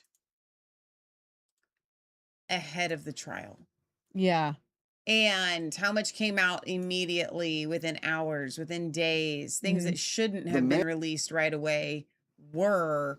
And so that begs the question, why? Then a complete aside, which we have not talked about, and I don't think we're going to talk about today, is all of the weirdness surrounding TPUSA. Yeah. Like, that alone has me questioning a lot of things. And so I'm sitting over here going like, if you wanted me to believe what you're saying, stop being so suspect. Can I help everything you? up? Yeah. Okay. Don't need that one. Now you moved my Rumble to a whole new window. Oh my gosh. Heaven help us all. I did. I think I closed out my window. No. Yeah. Did you really? I did. What? How? I don't know. What did you do? I don't know. What is this even thing? This sidebar over here? I don't know. I clicked one button and there goes everything. It's literally all gone. All of my chats, everything I was monitoring. I don't know how that happened. I only closed out one thing. Everybody's got to talk amongst themselves while I try to repair the damage that Leah has just done in all of the show here. So I think I'm on team. It was a microphone. Wait, so hang on. What? You moved this to the left. Okay. So I need to figure out how to. These are my tabs. How do I get those back? Come back, Hit tabs. the plus button. I don't know. No, that just opens a new tab. Okay, I'm on team microphone. I don't know if Tyler Robinson thinks he did it or not. I don't believe they wanted him to live in the car. I think that there's so much discrepancies that came out that it's really hard to put a story together. Now, also this week, Mitch McConnell was supposedly dying, like on life support. Okay. Well, all these people, because I guess if he has to resign before like August 3rd, then Thomas Massey could actually run as an independent for that seat or something. So they're saying that they're keeping him on life support. Okay. Mitch McConnell, while his wife just gallivanted over to China. And we're supposed to say that China is the great enemy. Mm-hmm. But Mitch McConnell's wife is in bed with the CCP. And she goes over and visits with the CCP and is very high up in the Chinese like CCP world. And this is what I don't understand. Okay. So a lot of people in the Republican world were saying that they all had long 20-minute conversations with Mitch McConnell all at the same time. So he talked for hours in his vegetative state. We still do not know anything about where Mitch McConnell is. Okay, so while I was trying to, and I did fix that. Thank you, April. While I was doing that, I was not listening to you. Matt sent us a video that said that showed Mitch McConnell being taken out in a stretcher? Oh yeah. Do you have that? Scott Jennings, who was previously a longtime advisor to Mitch McConnell, reacts to a new video showing EMS loading the senator onto an ambulance. I can retweet that. Go ahead. So, do we need this? Are we going to play this in a second? We are. We can get to that first or now or later. Hang on. Pause. Well, I'm just trying to get our ducks in a row first. We're going to Mitch. Okay. Well, first we got to figure out how we're going to get all this up here. Okay, here we go. All right. I think we're there. No. Profile. Yeah. All right. I thought I was just To there. the left. There you go. Okay, here we There go. we go. So this is Mitch Annie being taken out. mentioned that the former majority leader Let me had skip spoken ahead. with John. No, just What do you no, make no, of- no. I want to hear. Okay. Scott, Annie mentioned that the former majority leader had spoken with John. This is Thune. one of the people that said that he had this long, drawn-out conversation, Okay. about in-depth conversation with Mitch McConnell recently. You, of course, also said that you spoke with him. Have you spoken with him since we last spoke? No, I haven't. I have been in touch with his staff, and I know he's been meeting with his staff the last couple of days. In fact, I was meeting with him this afternoon. But no, I haven't. Sorry, I haven't spoken with him directly, but understand he's, getting briefed and talking about issues with the team. So it sounds like somebody who's staying engaged with the duties at the moment. What do you make of the video that we see here, the sort of urgency or lack thereof from the personnel, as well as, obviously we heard the audio of this call that had previously come out? Yeah, well, I'm not surprised. I mean, typically that's the way you get to a hospital, in an ambulance. And so I wasn't surprised to see there was some video of it. But honestly, the scene doesn't look very frenetic to me. I mean, we're showing it right now. I mean, they're not rushing around. I don't see anybody being resuscitated. I don't see a lot of, frantic activity. So my understanding is he was transported to the hospital. That's where he's been. On a my stretcher, guess, though. Casey, is that, and my urging to them and my Laying down. counsel would be, by Monday, when the Senate comes back into session, they do need to tell the people of Kentucky what's going on, how he's doing, and if and when he intends to go back to work. But that right there, just what I'm seeing, I mean, a lot of people have, I think, said a lot of things about this that to me kind of disproves. I mean, you don't see a lot of frenetic activity going on in that ambulance. Well, Nobody uses the word I frenetic. both take your point, and I also would say that these are professionals, and that oftentimes medical professionals who are moving with great urgency from the outside look very calm and collected as they do so. So, of course, we don't want to project too much. But I assume, or is it safe to assume, have you conveyed what you just said here to the McConnell team, saying, hey, by Monday, you guys should tell us what's going on? Absolutely. I mean, look, I think that, every politician handles these things differently. Some people are more comfortable putting their personal. So this happened 3 weeks ago. Yeah. This is a video of Mitch McConnell being taken to the hospital. He's been in the hospital for 3 weeks. He's not talking to anybody, but we are supposed to think that Mr. Turtleman, who's constantly having these seizures and has to be grabbed by the elbow and walked away because he doesn't know where he's at. This guy is pulling a my Woodrow question Wilson. is why? Like, why not? Because if he is found to be incompetent, then he has to be replaced now before a special election on August 3rd. They got to make sure that he's alive and medical running business out on the well. street. Some people aren't, and that's an individual call. But after it's been a few weeks, and the Senate, by the way, has been on recess. So the last 2 weeks, they have been there anyway. But now that the Senate's coming back into session, my counsel has been, you should send a letter to the people of Kentucky saying how you're doing and what you intend to do in the weeks ahead. By the way, as a political matter, remember, he's retiring. His final term in the Senate will end here at the end of this year. So he's not on the ballot for re-election. He's going to be replaced by another senator in November. So we're coming down to the end of his storied service here. I still don't understand the need to cover it up. Even with the special election, like, who cares? Get somebody else in there. Like, why? Like, it doesn't, I do you guys have any theories as to why there would be a cover up of this? Because I certainly do not. April says, I actually want him to remain a senator. Because, and then the sentence is not finished yet. Wade Sykes says, is he still voting like Dianne Feinstein was? LOL. All right. Okay. Go back, and I want to hear from Desiree Townsend here. Oh, so April says that blocks them getting someone in there to pass the SAVE Act. Okay. Interesting theory there. Just go to my profile real quick. Oh, okay. Come on. Right here? No. I thought I just retweeted it. Okay. Refresh, yeah. I'm refreshing. It's getting glitchy. It's not liking me right now. I know, I see that. Here we go. Desiree Townsend here again at Capitol Hill. So I just recently left Senator McConnell's home. There's multiple members of the press there from CBS, Daily Mail, TMZ, you name it. They're all there going door to door in the neighborhood, trying to find any additional video footage or information from neighbors that live on that street. So what we know is based on a box I found in his vehicle, this individual appears to be named Philippe Mangaling. So I'm unsure if he works as a staffer for Senator McConnell, but he is using the congressional placard of Senator McConnell's office, S2.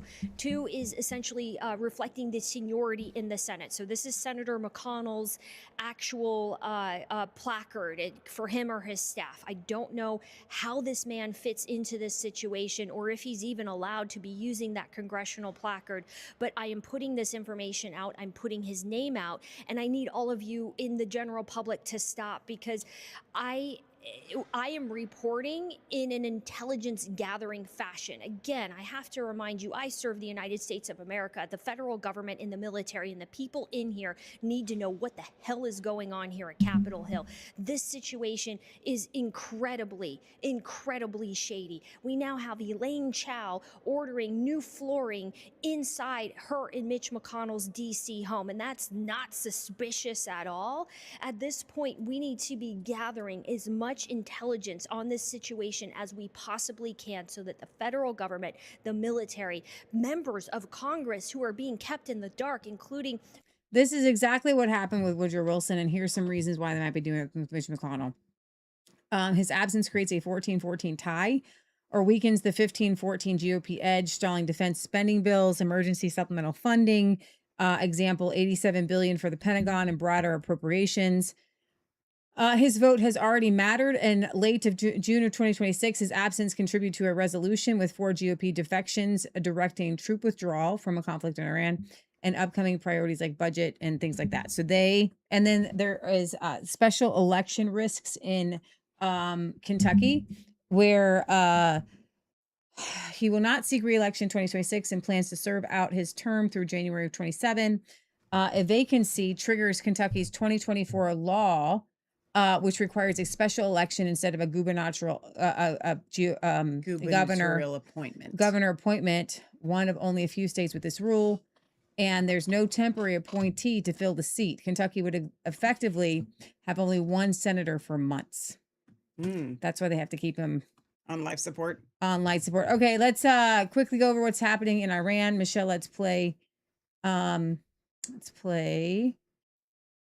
Trump in and out again with the Strait of Hormuz. Tensions escalate. Let's play this ABC clip. Next tonight, escalating tensions over the Strait of Hormuz. The U.S. and Iran exchanging retaliatory strikes, and CENTCOM announcing new strikes just moments ago. This just hours after Iranian officials targeted U.S. military positions, each accusing the other of violating the fragile ceasefire. Here's ABC's senior White House correspondent, Selena Way.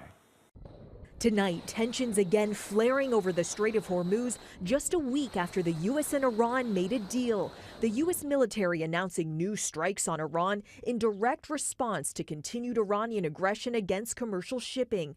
At President Trump's direction, the U.S. striking military surveillance infrastructure, communication systems, air defense sites, drone storage facilities, and mine lair capabilities. It was in response to an Iranian drone striking a tanker this morning, the second attack on a ship crossing the strait in just days. After the first attack, the U.S. struck Iranian missile and drone storage sites, retaliation for what President Trump called a foolish violation of our ceasefire agreement. But Iran's foreign ministry accusing the U.S. of violating the ceasefire, vowing to defend its sovereignty, security, and national interests with all its might. Bahrain, home to a major U.S. military base, says Iranian drones targeted its territory, accusing Iran of exporting chaos and undermining regional stability. Since the war began, Tehran has repeatedly attacked neighboring Gulf states in retaliation for U.S. and Israeli attacks.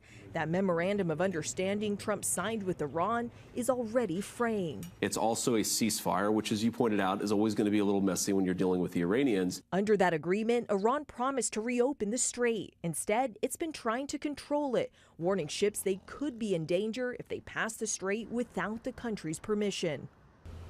And with the U.S. military announced those new strikes just moments before we came on the air, and also tonight, Israel's Prime Minister Netanyahu says he's planning to send a delegation to Washington to weigh in on those nuclear talks with Iran. Now, Israel is not a part of the U.S.-Iran deal and remains concerned that it gives too many concessions to Iran. All right, so let's go over just the latest, because this is happening in real time. So This is obviously a developing We turn story. now and to the just since we've catastrophic gone flooding live, emergency back here at home. At least 10 rescued from the water after Hold a on. building. Well, there's flash floods in Missouri. Is that like right now? Well, okay. All right, fine. Flash floods in Missouri. Collapse in Missouri. Dozens of water rescues playing out across multiple states. Drivers stranded in rising water and pulled from their cars.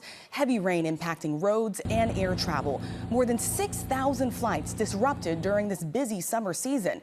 More than 21 million people at risk of flash flooding. Here's ABC's Morgan Norwood.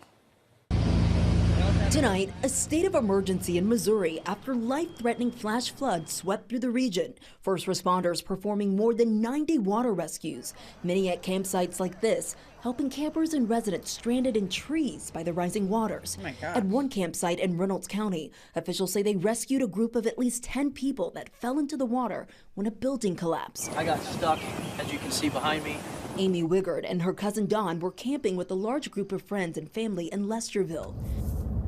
When she says before dawn, floodwaters rushed away their 8 campers and 3 other vehicles. Fortunately, everyone in the group accounted for. We were just in total shock, didn't think this was really happening. We got out of the campers and the water was up past our knees. Tens of millions of Americans now under the threat of severe weather from Colorado to New Jersey, where police on Thursday rescued this driver from knee-deep floodwaters in Brunswick. In central Georgia, these trees uprooted after winds up to 60 miles per hour tore through the state. And north of the border, this Air Canada jet with 156 passengers on board veering off the taxiway while landing amid a heavy downpour in Montreal Thursday afternoon. Passengers deplaning with the jet still resting on the grass. And Rachel, all that severe weather still taking a toll on air travel. Okay. All right. Okay. Well, pray for Missouri. Okay. Where are we at? We're over here? Yeah, we're over here. These are over a dozen IRGC targets were struck by unidentified aircraft overnight in Iran. So this is my what's happening gosh. right now Holy in cow. Iran. For the podcast listeners, you are seeing massive bumps. They look massive to me. They're probably, I don't know how big they are, but they Harrison look big. Smith says, I'm not going to name any names, but I was told by someone close to Donald Trump that he thinks Israel will kill him to get a ground invasion in Iran. And then Israel shared intelligence with the U.S. that Iran has devised a plan to assassinate Trump.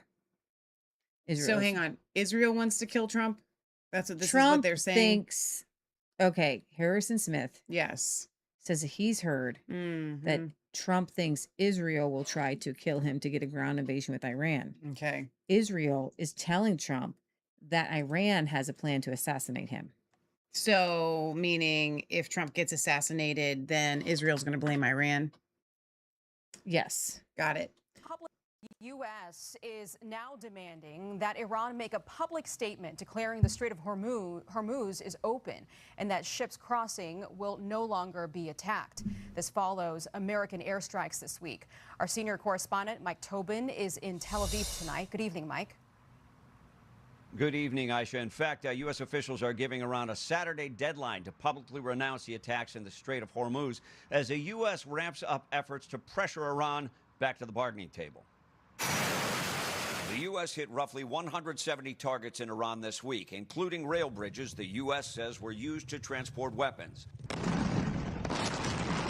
As U.S. strikes finished, another round attacked southern Iran.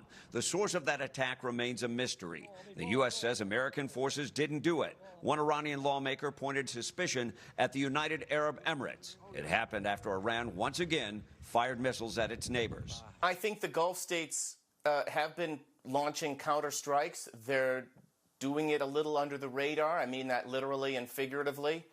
But they have responded, and it's not something that they want to draw attention to. On Friday, Qatari negotiators supported by the U.S. arrived in Iran with the goal of de-escalation and a return to talks. President Trump posted that Iran requested more talks, but the United States has stated to them in no uncertain terms that the ceasefire is over. I suspect the Qataris are trying to create a temporary ceasefire, but the chance of a long-term change in this regime seems like a zero probability event. I don't trust any men who take Ozempic. Leah. He did. Trump talked about I it. I know. I don't think most people know who that just was. Mike Pompeo? I know, but he doesn't look like himself. 1/10 of 1%. a bull rider, that looks pretty dangerous to me. It's 1/10 of 1%. No, it's 5.2% is you don't make it. You should have told me. You're an excellent reporter. You should have told me that years ago. Maybe I wouldn't have run. It's a very dangerous profession. No, I'm #1 on the kill list for Iran. They're lovely people. I'm #1. So I don't know. I can't tell you that, but I don't really care because I'm doing my job and I'm doing it, I hope, better than anybody's ever done it because we have a country that's hot and really, really successful. But I mention it only because it's on the list. I mean, it came out. There was another list came out yesterday, and I'm #1 on. I like being #1 on TikTok better, but I'm #1 on the list for killing. You know what a race The car way he driver even is? words that is just so uncomfortable and weird. Yeah, I'll play a little bit of this with Marina Fall, and Trump has said that he's left instructions to bomb Iran at levels they've never seen if he's assassinated. Stream of reporting in recent weeks about possible Iranian plots to assassinate Trump. So it came in from Israeli intelligence of a new plot to assassinate the president. So obviously we would dismiss that as just another report that doesn't mean much. But then Axios put out a story. Barak Ravid put out a report early this morning. He said 2 senior U.S. officials, according to them, Israeli intelligence did not share a specific, organized, detailed plan by Iran to assassinate Trump. The reports the reports consisted of Iranian figures merely discussing the matter. So it went from an assassination attempt against Trump to Iranian officials just talking about the possibility of Trump dying. Now, Trump seems to have taken it seriously because in Ankara and the NATO summit, not sure if you heard his comments, where he said, I'm on a list by Iran. I'm on top of that He list. said, I may not be here too long because Iran wants to kill me. Exactly. And there's a report by the New York Post that came out a couple of hours ago where Trump stated that he has left instructions for a devastating response against Iran should they succeed in assassinating him. Quote, I've left instructions, if anything happens to me, to just literally bomb them at levels they've never seen before. I've been #1 for a long time, and it's been the way of life. So he seems genuinely concerned they may assassinate him. Obviously, there is a lot of anger. A lot of people want vengeance. You've seen the people on the streets, millions of people on the streets. A lot of them were calling for revenge and had the red flag as well at these protests. Do you think the Iranians are considering it? There's a genuine threat to the president's life? Well, because the Iranians before have talked about assassinating Trump, they put out some promo videos 6-7 years ago, and because they've said in the last year since Midnight Hammer that if they ever really are on the verge of falling, that they have asymmetrical ways to strike overseas, and they obviously do have some operatives in Europe and the United States. That said, they've officially said that they don't want to kill Trump. Just a few months before Israel struck them and drug us into it, saying, no, those reports aren't true. We don't want to kill you. We want to de-escalate this. So I do think they discuss it. I mean, any of these big governments and systems talk about in a war killing the other leaders. I'm sure Putin's talked about killing Zelensky. Zelensky's obviously been trying to kill Putin and openly talking about it. So we know that stuff goes on. So if Trump did get killed, God forbid, we'd have to actually look at Iran as a suspect. But that said, I've been on this for a long time, and I remember the day after Trump got shot in Butler, Pennsylvania, way back in 2024, I said, watch, I bet they try to spin this and say it's Iran. People said, that's crazy. 3 days later, CNN, senior officials think Iran might be involved in this and other attacks. Then they busted 2 different guys, one out of Pakistan, one out of, I think, Saudi Arabia, who thought they were being paid by a group to come to the U.S. and kill Trump, 2 separate plots.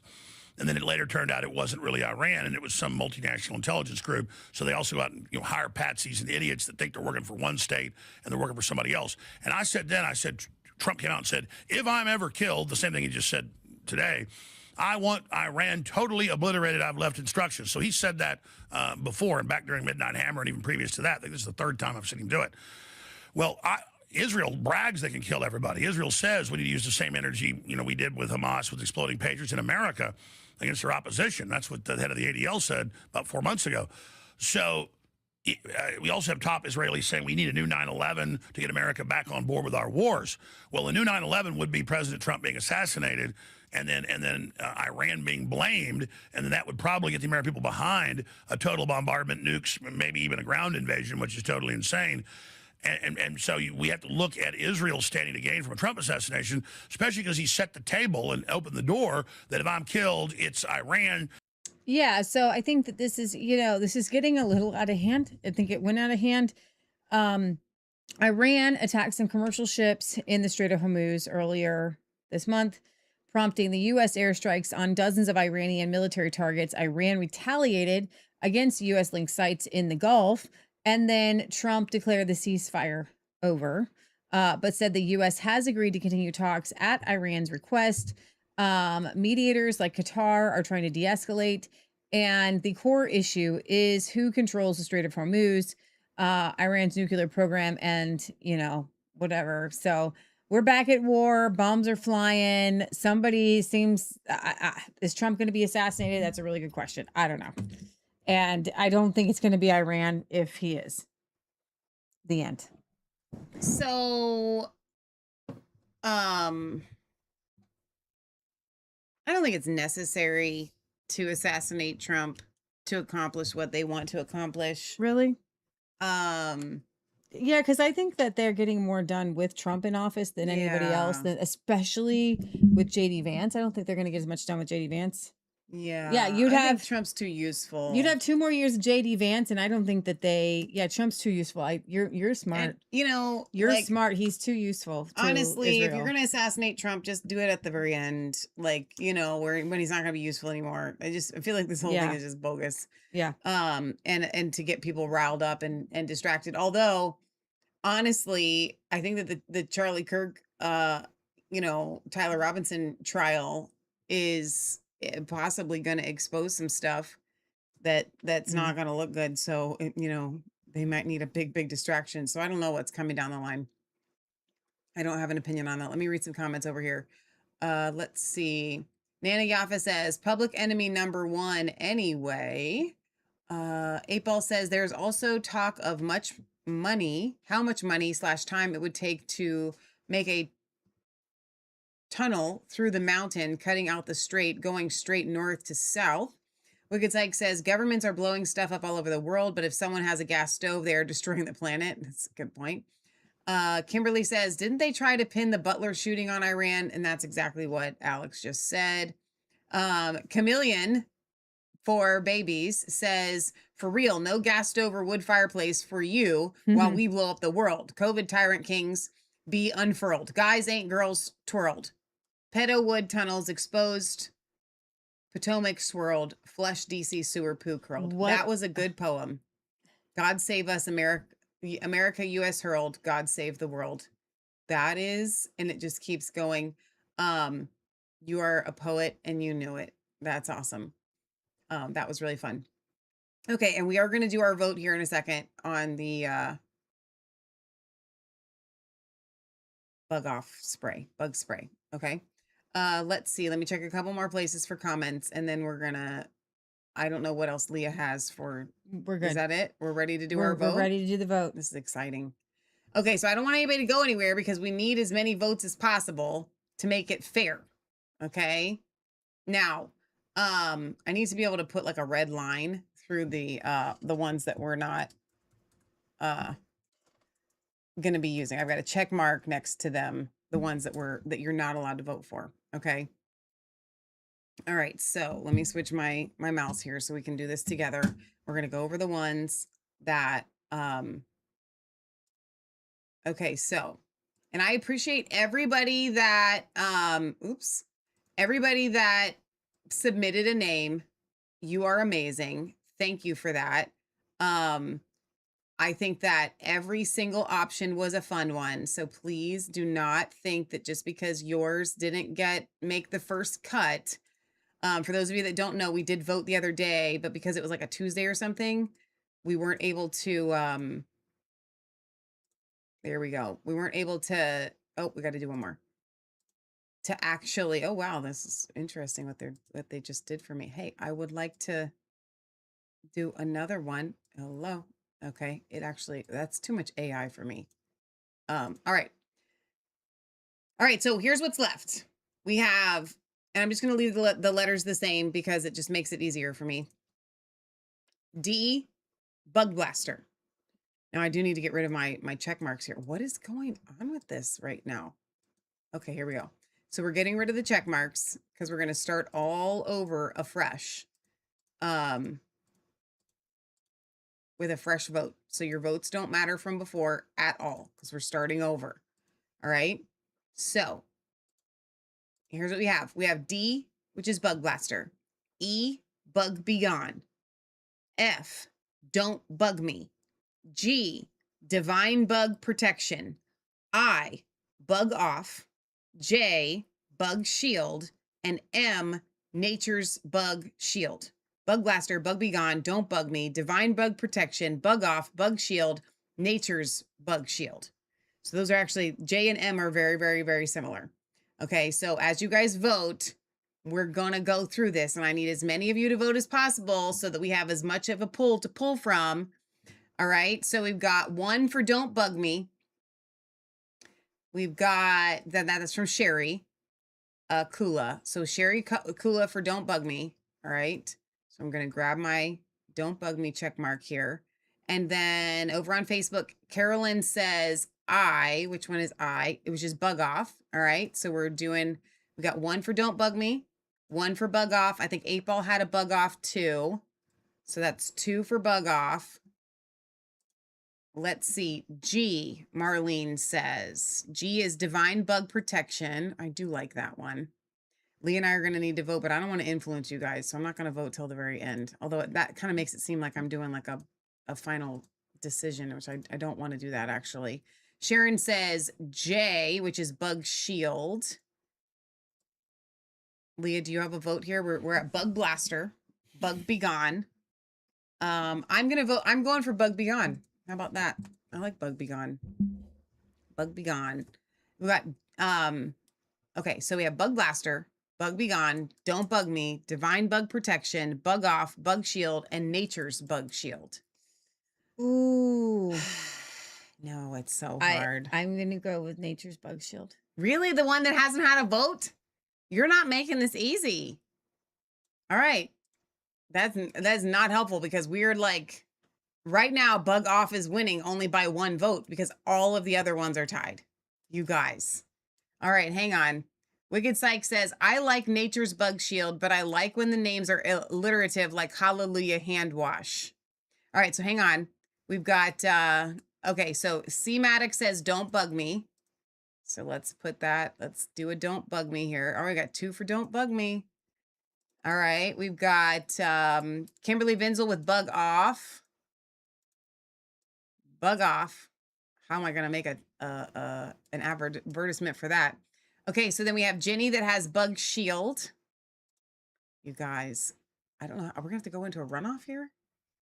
I feel like we might have to go to a runoff. Bug Blaster. I love that. Okay, so now I actually like Bug Blaster. That's kind of cool. Okay.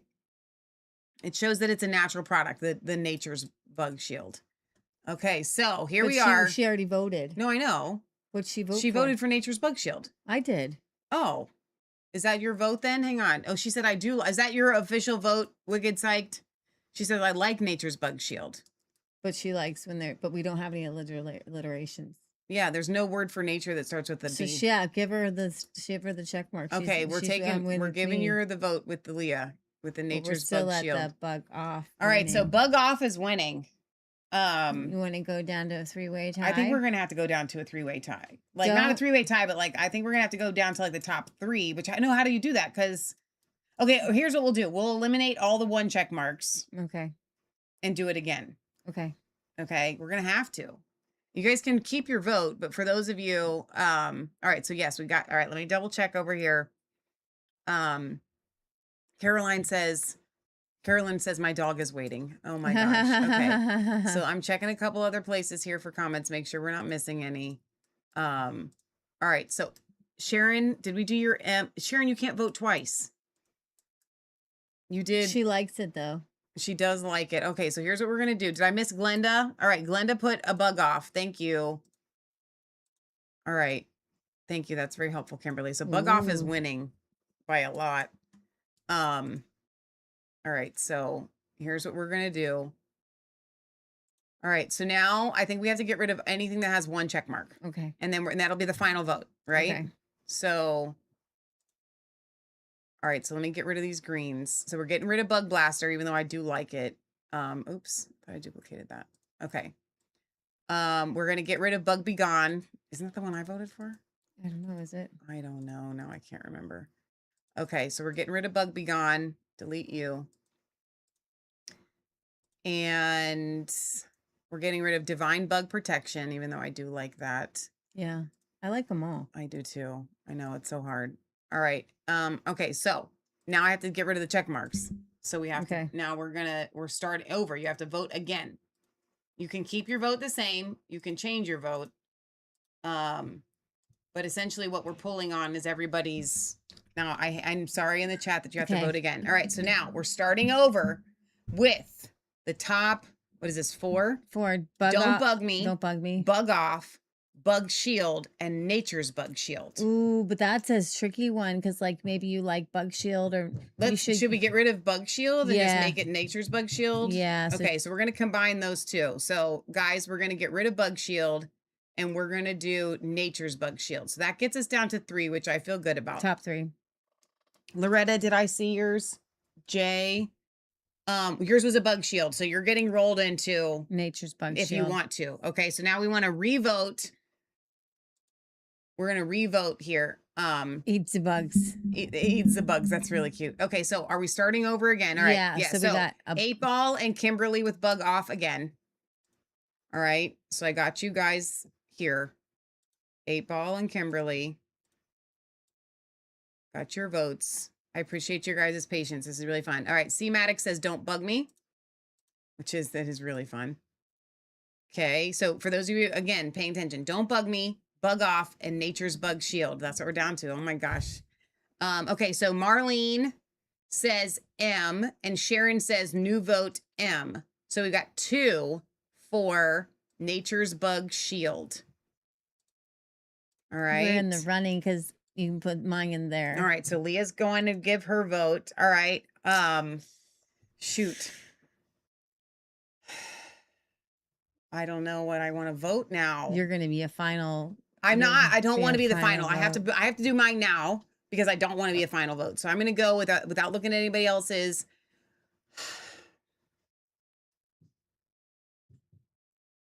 I'm going with don't bug me.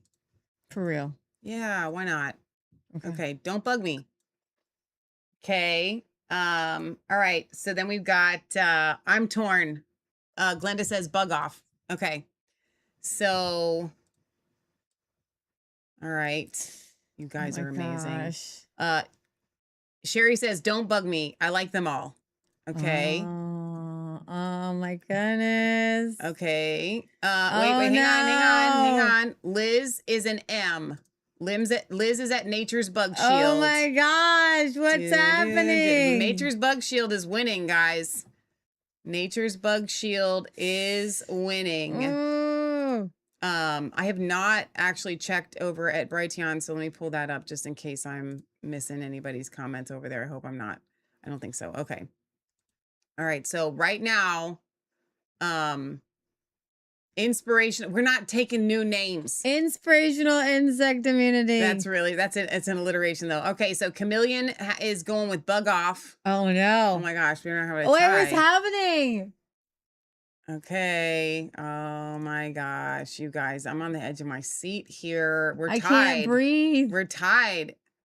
Was the first one I heard in like Bug Blaster. Oh, I get it. That's why you went with that one. Okay, that makes sense. Somebody's gonna have to add an extra vote because we are tied. Bug off and Nature's Bug Shield are at a complete Unless tie. we go with two off, runoff. Are you serious? Whoever did the don't bug me has to give their vote down to bug off or Nature's Bug Shield. Oh my gosh. It's at a standstill. Nobody is voting new. Nature's Bug Shield. Oh, Jenny's coming in. She's Jenny's coming in for number 5. She's like, I wasn't gonna vote, but if you need a tiebreaker. Oh my gosh, you guys. What are we This gonna is like do? a sports announcer at Nature's Bug Shield. Coming Inch out the ahead, thanks to Jenny. Oh no, Judy D's coming in with bug off. Oh no. Here we go. What? Who's watching hasn't voted yet? Somebody's like, I wasn't going to vote, but I was just going to watch. But now my gosh. I could be the defining Now, moment. wait, here comes 7 Ange with Nature's Bug Shield. Oh, no, neck and neck.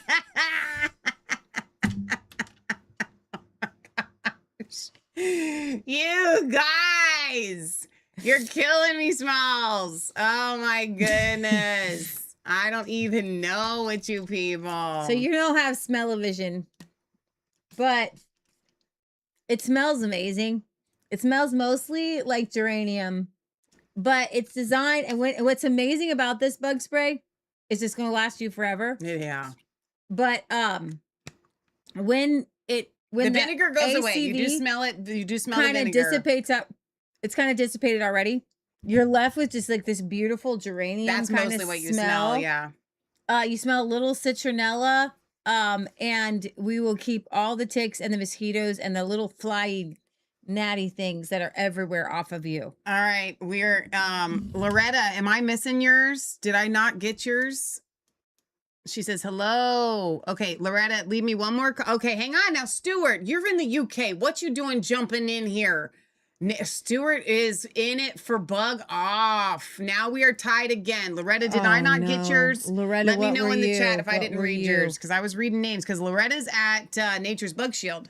So if Loretta comes in and lets me know if I didn't count hers already.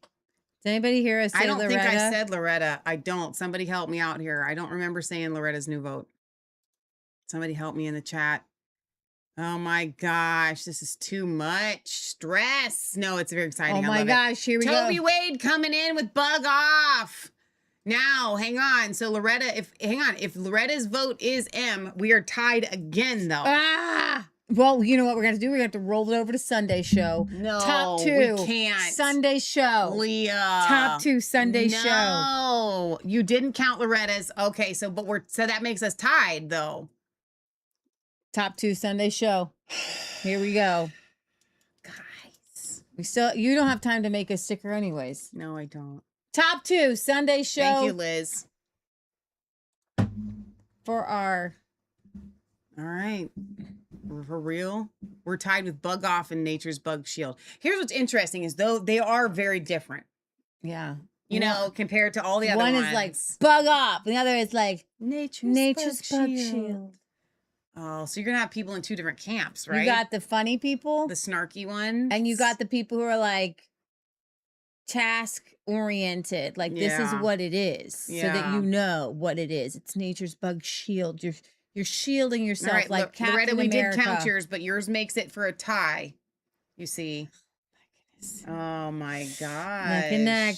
It is neck and neck. Sunday tiebreaker. I'm kind of glad I didn't vote for either of those two, because then I would have been the tie. Like I would feel like I was a kind of a tiebreaker, you know, the Speaker of the House kind of thing. Oh man. Okay, we got to sign off. We got to go. We got to go. All right, load so for now you tomorrow. got to be here for Sunday for the official. We're down to 2. Okay, pray and for then us. there were 2. Pray for the weather tomorrow, guys, please. Yeah, pray it doesn't rain. All right, so I want to remind you guys as we're advertising for the t-shirts, which are the greatest ever.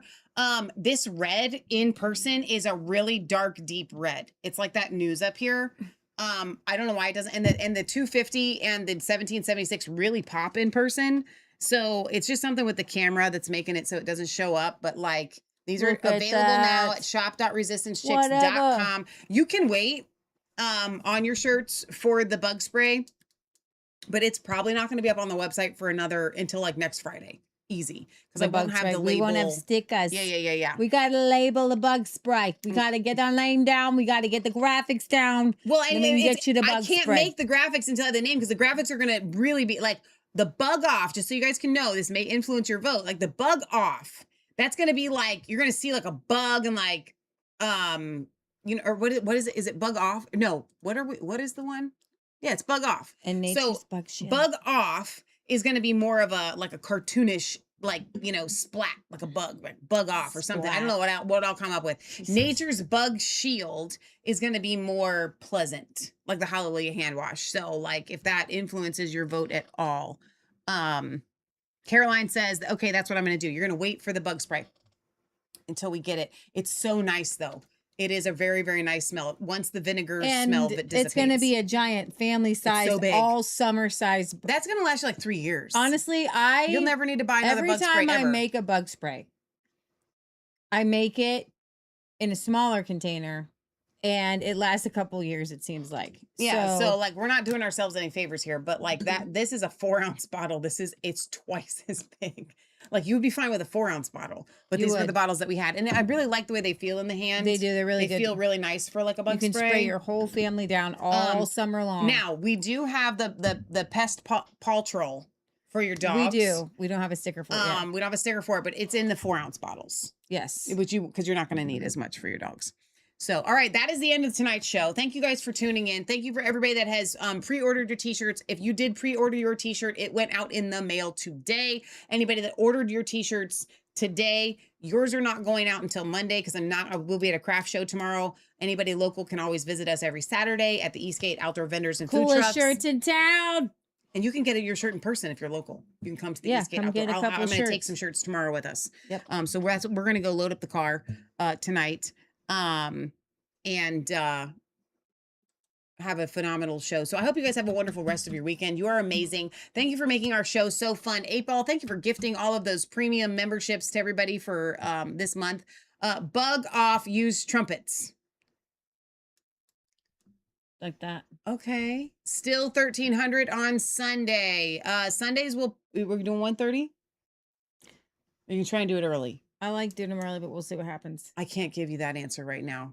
8-Ball says, I think it was rigged to make it a cliffhanger and make us come back Sunday. It wasn't. We didn't. Wicked Psych says, Nature's Bug Shield if you reset the vote after the first vote. Okay. Wicked Psych says, thank you. Have a great evening. You guys are amazing. Kimberly says, flip a coin. Okay, we would have done that, but now Leah wants to do it. See, everything we fly by, we change the rules as we go. Speaking of Sunday, we will be doing our drawing for the collection. If you've never won one, please submit your email to massfaith33@gmail.com and which collection you would like to win and your address. That will get entered into your entry on Sunday. I think that's it. Remember, it's not just a conspiracy theory if it's actually the truth.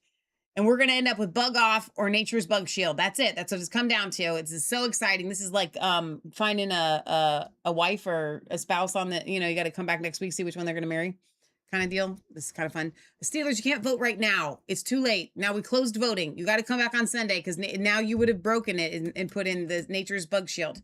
Steven, you didn't get it in time. Now you got to come back and submit that vote on Sunday. All right. We'll see you next time right here from resistancechicks.com. Great show, Leah.